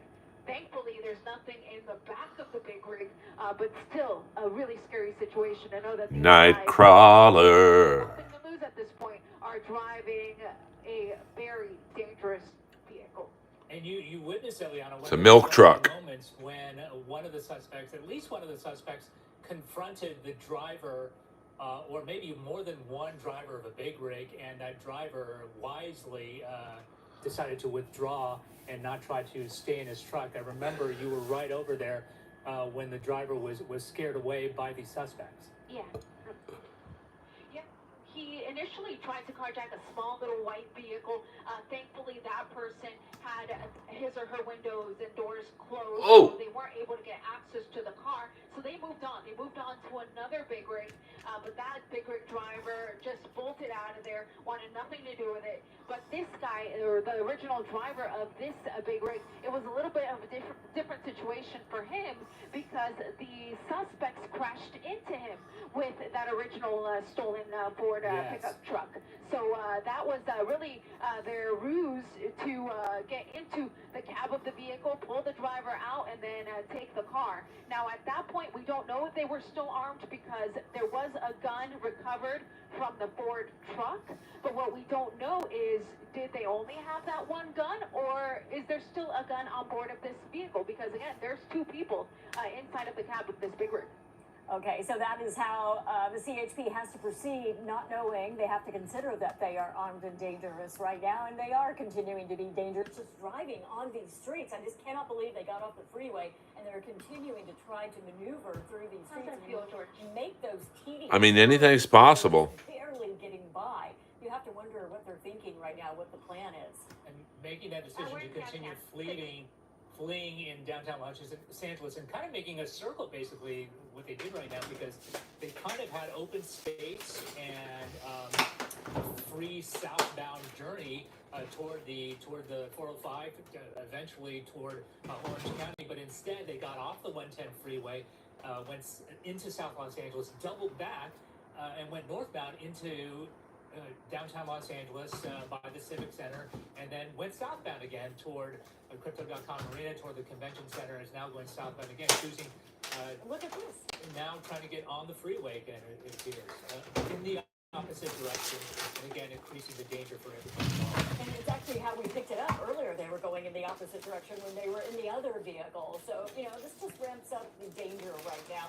And again, I just want to know if they're trying to find a way out, exactly what the plan is. I do not know. They're driving into oncoming traffic. So at this point, we're just waiting to see what's going to happen and holding our breath to make sure that no one gets hurt. So far, we don't believe, other than the person who was fired at, we don't know their condition. It doesn't appear that there have been any other wrecks or anything happening besides them tapping this vehicle. The driver has, appeared to drive fairly well up to this point, but now going the opposite way, you have vehicles coming right at him. I just don't know what they're going to do at this point. Yeah, just increasing the danger every time they make a move like this. But thankfully, like you said, even though there supposedly has been gunfire involved, especially at the beginning of this incident, that no one has been hurt so far, which is which we are thankful about, considering these suspects, at least one of them is armed, and also because they are driving a vehicle that it's a dangerous vehicle, it's a large vehicle, and there are some very tight turns, and obviously they're doing a very dangerous thing right now, going the opposite direction. Okay, they're slowing down right now as they see all this traffic coming. This is the 10 freeway they're on right now, and why they're choosing to do this, I do not know. They have traffic on each side of them. They're going the opposite direction. Earlier, when they did this, they carjacked a vehicle, this vehicle. So I don't know what the plan is right now, but you can see people trying to get on the freeway right now, and they have a semi coming directly at them. Eliana, it's just so frightening when you watch something like this. How thankful it looks like he is getting off the freeway at this point. You just worry that someone's going to get hit any moment. Oh, I've been holding my breath up here the whole time. I'm so scared about what could happen in a situation like this. This is a very dangerous vehicle that is driving the wrong side of the road here on a major freeway here in the downtown LA area. He was going in the westbound lanes but headed eastbound. Thankfully, he just exited here, so now he's on Alameda, having a tough time making that turn here. Alameda, south of the 10 freeway, and I think they're getting out. They're getting out. Someone has zoom in. You can see them running. So they're running under the freeway. Right now, maybe we'll... Okay, here we go, baby. Maybe we'll see a car pop out the other side that looks suspicious.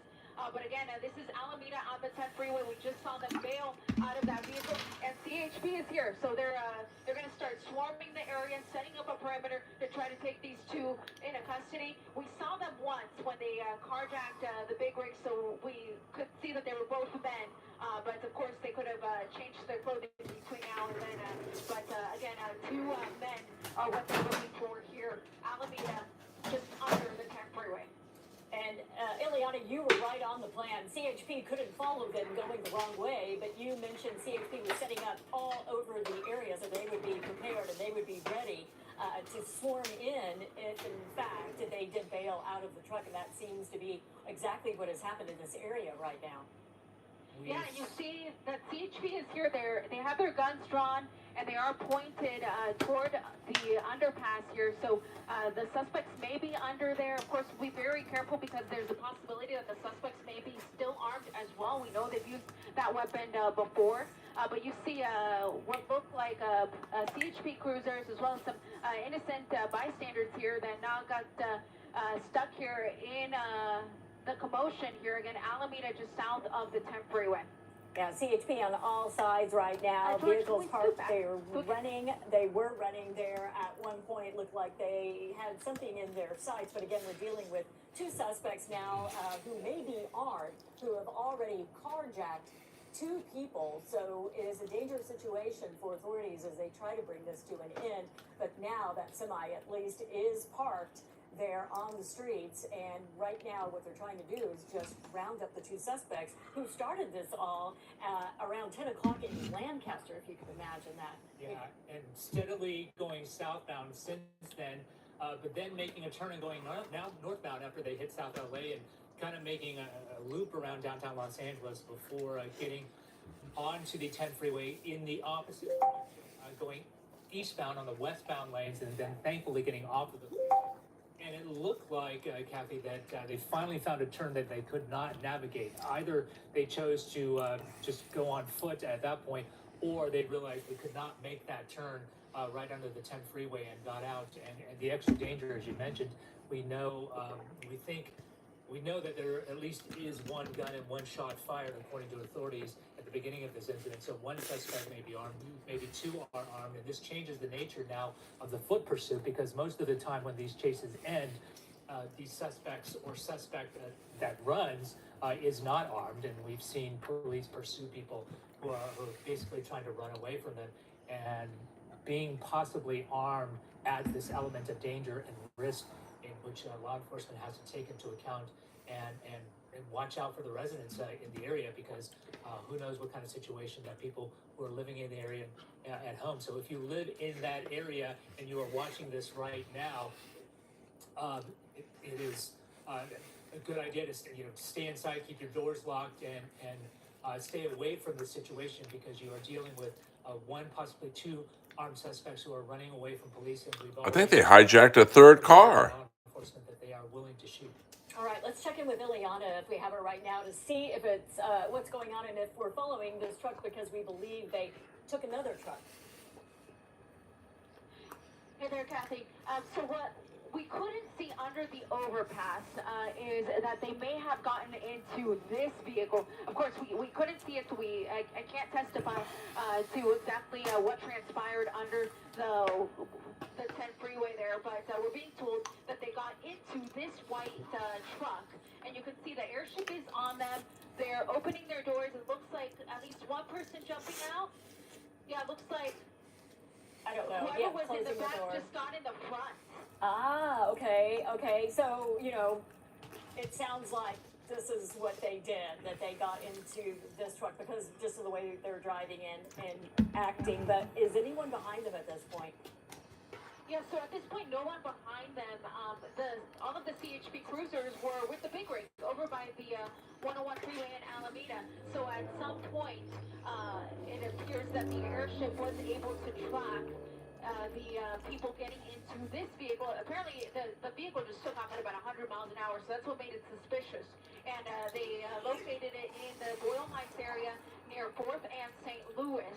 And you can see that it is running red lights here. It is driving erratic. We saw whoever was in the back get in the front, and now we're about 50 miles an hour or so here, making our way here through the LAPD's Hollenbeck division on Boyle Avenue, adjacent to the 5 freeway. All right. Well, thank goodness for the airship because they were able to track them as this happened. Exactly. And Eliana, we do not know at this point how they got into this white truck. We saw them flee from the big rig, but we don't know if this white truck could be the subject of yet another carjacking, right? I got something you can At take. this point, it's unconfirmed because the CHP did not know. They did not know for sure that this vehicle had been carjacked, but you can see the dangerous driving that we're witnessing here. So it does appear very suspicious. This truck came out from under the overpass. We saw that driver switcheroo there just a second ago. And now we see these high speeds here through the Boyle Heights area. So at this point, we believe this vehicle may somehow be tied into that pursuit, but again, unknown at this point if it is in fact the subject of a carjacking or this is a situation where somebody stopped and picked them up. Yeah. It's behind this direction. Right. Yeah, they definitely needed to switch vehicles because they were in that tanker. So you wonder if this was all part of the plan. Yeah, he definitely has a type. It made no sense to get on these streets and to leave the freeway. But now if they are in this vehicle, then the chase continues now. They are still evading the CHP. So we'll have to wait and see if CHP picks this up or what they will do once they get their vehicles in line and try to confirm whether this is what happened, if somebody was indeed carjacked or if someone picked them up. It would seem it would seem unlikely, just from my vantage point, just given the pattern of this chase so far, given that they proceeded southbound, they got off the freeway in South Los Angeles, doubled back and went northbound and went into downtown Los Angeles near the Civic Center, then went back to Crypto.com Arena, then went in the reverse direction, opposite direction on the 10 freeway, only to exit the 10 freeway eastbound in the westbound lanes to find this white truck.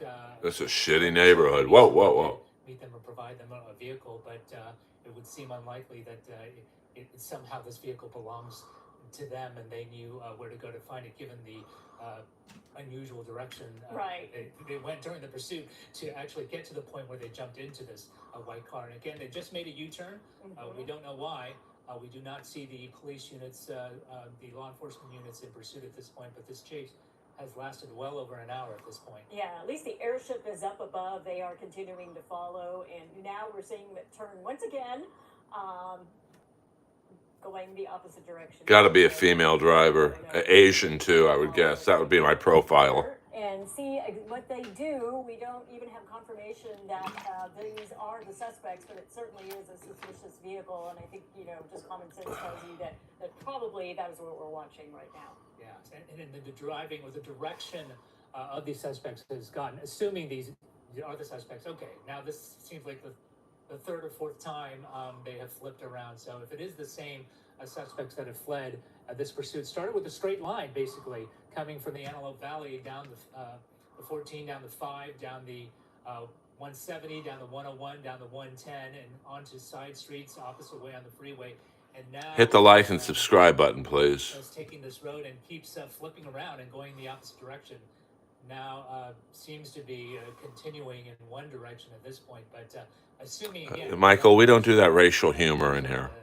The suspects that police, that law enforcement was pursuing, that were in this big rig, but we believe transferred to this white vehicle because it behaved suspiciously as law enforcement were looking for these two suspects on foot. Yeah, considered armed and dangerous. We're in Lincoln Heights right now as we continue to follow. One thing that has changed, if they get behind them now, they would be able to pit them at some point if they do a slow turn. We're going to wait and see as they come out from underneath, and not sure what they're doing right now, going very slowly.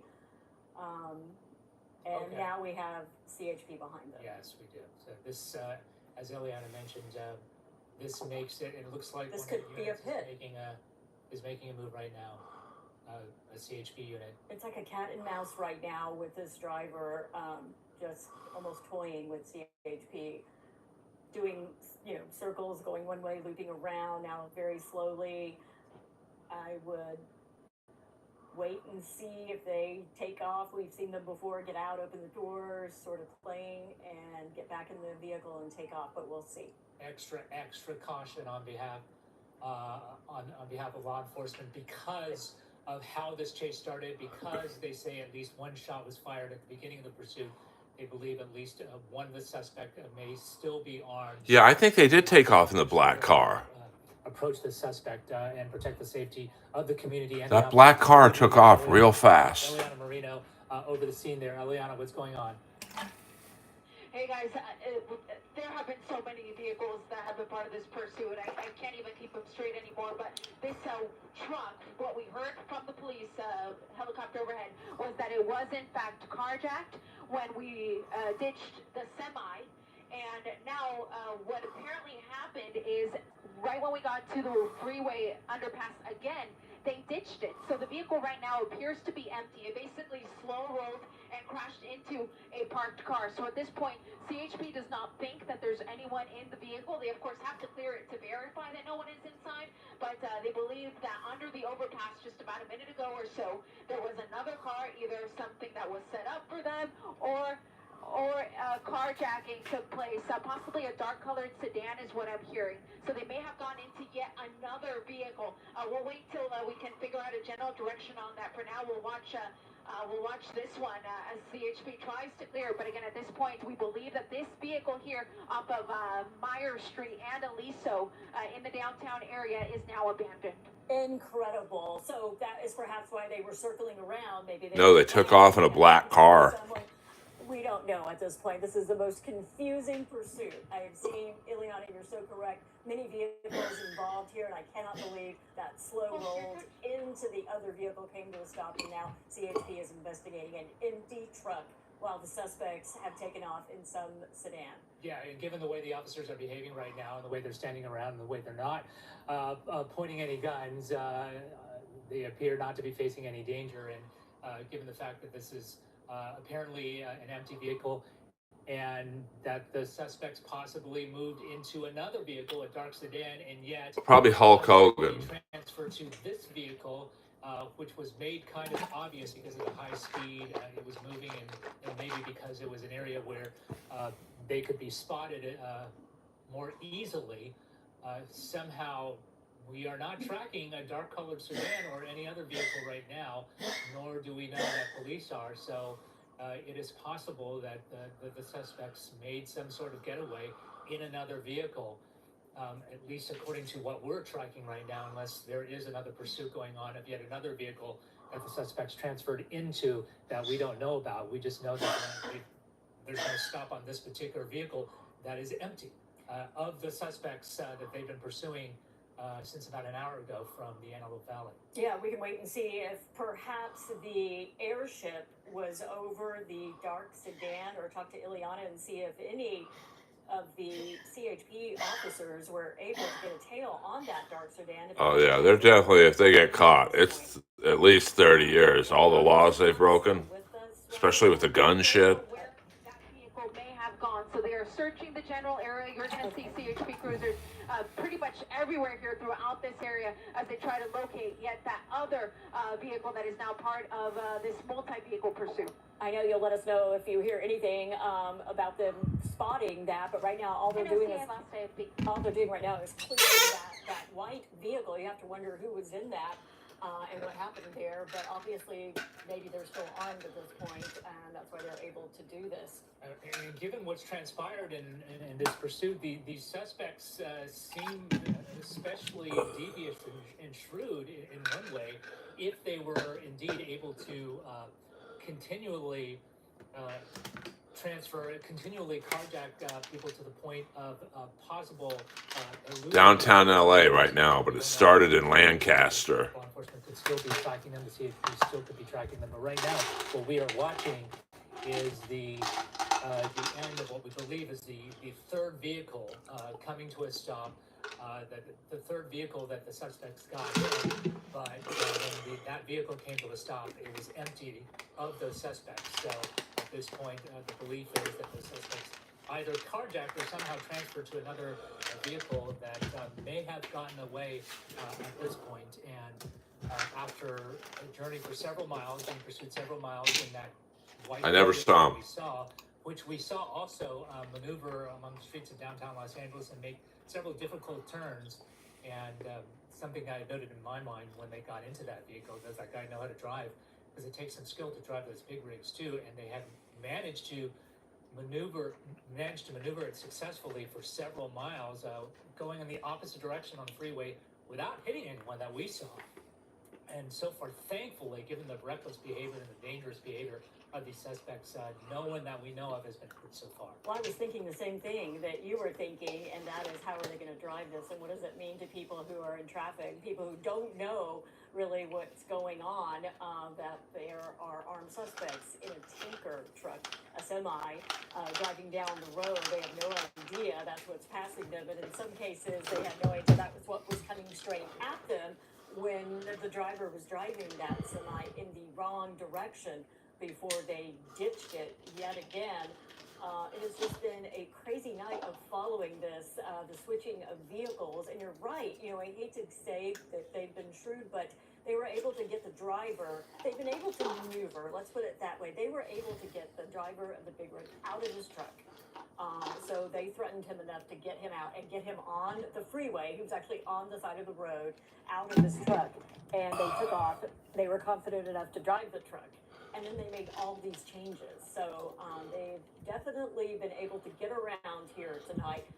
But the CHP also is... Now, Informer, we don't do that kind of racial humor. Sort of thing. So we know we have the airship that can track them. We know now that they've made a change. It's not like we don't know where they are. We know they're in a black sedan at this point. Yeah, something may be happening behind the scenes, something that we can't see, in which the CHP is still tracking these suspects who we know are dangerous according to law enforcement because of the way this pursuit began. We are seeing the end of it right now, or what looks like part of the end of it. This is a pursuit that began in the Antelope Valley in the Lancaster-Palmdale area, which, according to law enforcement, there was a first carjacking of a black Ford truck, an F-150 or F-250. I do what I can, boys. I do what I can. At least one suspect fired at the victim and took over his truck, took the truck. That was the first vehicle that was carjacked.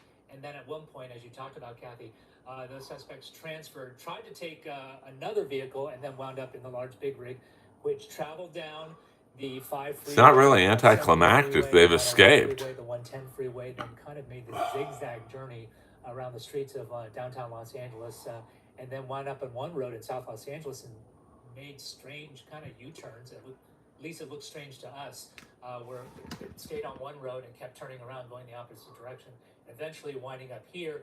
And as Eliana summed up, somehow they were able to... Well, you might still get it. While maybe no one was looking, get out of the car and just let this vehicle come to a stop with no one inside. Yeah, that was just incredible that it just went to a stop, hit those cars. There's no one in it. They were able to get out. They were able to get another vehicle we could not see. 100%, Michael. I almost forgot that the big rig was the second one that they tried to carjack, because they had tried with another one and he backed up. Yes. And he did not let them have it. He backed up and they did not take that one. So it was the second one that they tried to get. We're seeing more CHP officers arrive on the scene. Eliana, is there anything new that you can tell us now about the black sedan or anything that's happening down below? Yeah, we know that black vehicle is likely a BMW, and both of the suspects got into that BMW. Now, whether there was a carjacking as well, that is still yet to be confirmed. Black BMW? They take my car? Also a carjacking, but the CHP and Sheriff's Department, they're still trying to locate that vehicle. I saw one sheriff ship go down the 710, and I saw the CHP ship go down the 5. So at this point, they really don't know what direction that vehicle may have gone. All right. Maybe they can hear from witnesses or find it. I know they're incredibly good at it, but so far, these suspects have been able to elude the CHP. Any word, Ileana, before we go? We only have a few minutes on the air now. How the driver of the other car is doing? So what we know about the first guy who was shot at when his truck was taken, we know that he was not hit. So thankfully, no one has been significantly injured. Okay, thank you, Liliana. We'll have a full wrap up on Today in LA 4.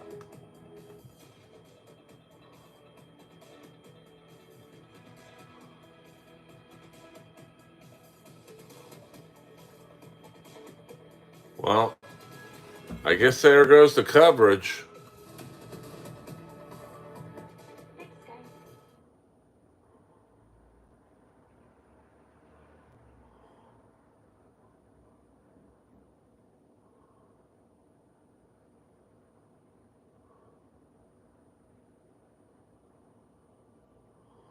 We don't do that kind of racial humor in here. We don't do, this isn't Anthony Cumia's radio show.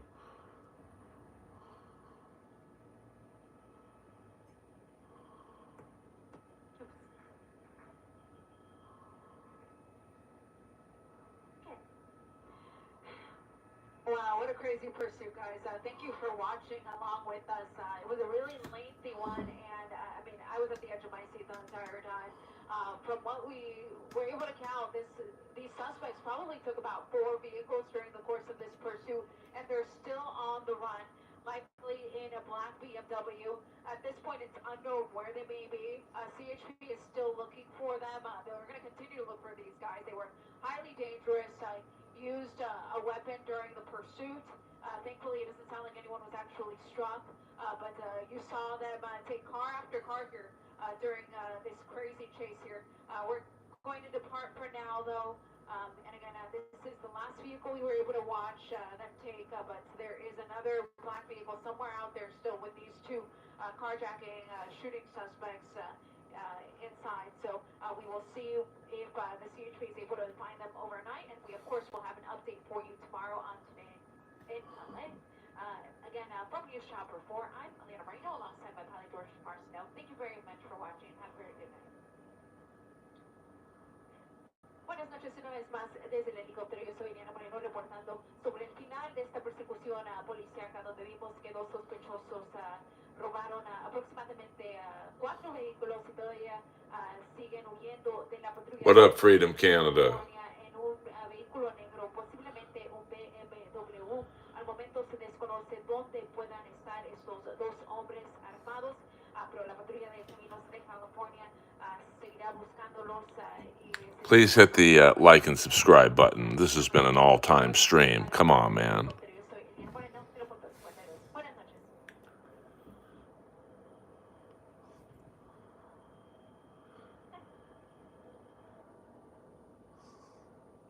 I don't know where that is.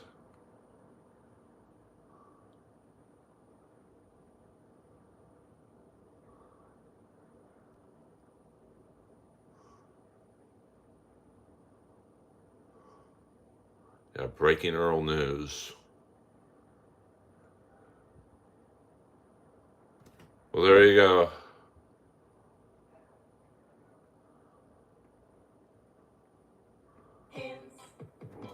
I use Hims to have my DD.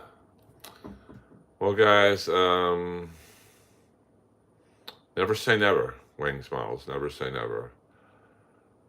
Okay, well, at least hit the subscribe button. Go to my channel, Freedom Canada. That's just at Earl Skakel. And go to my channel and hit the subscribe button. If this pursuit somehow gets going again, I'll go back online. So if you're not going to sleep, watch out for another Earl live. If not, I love you all. You guys are all soldiers in the Earl Army. It won't be forgotten.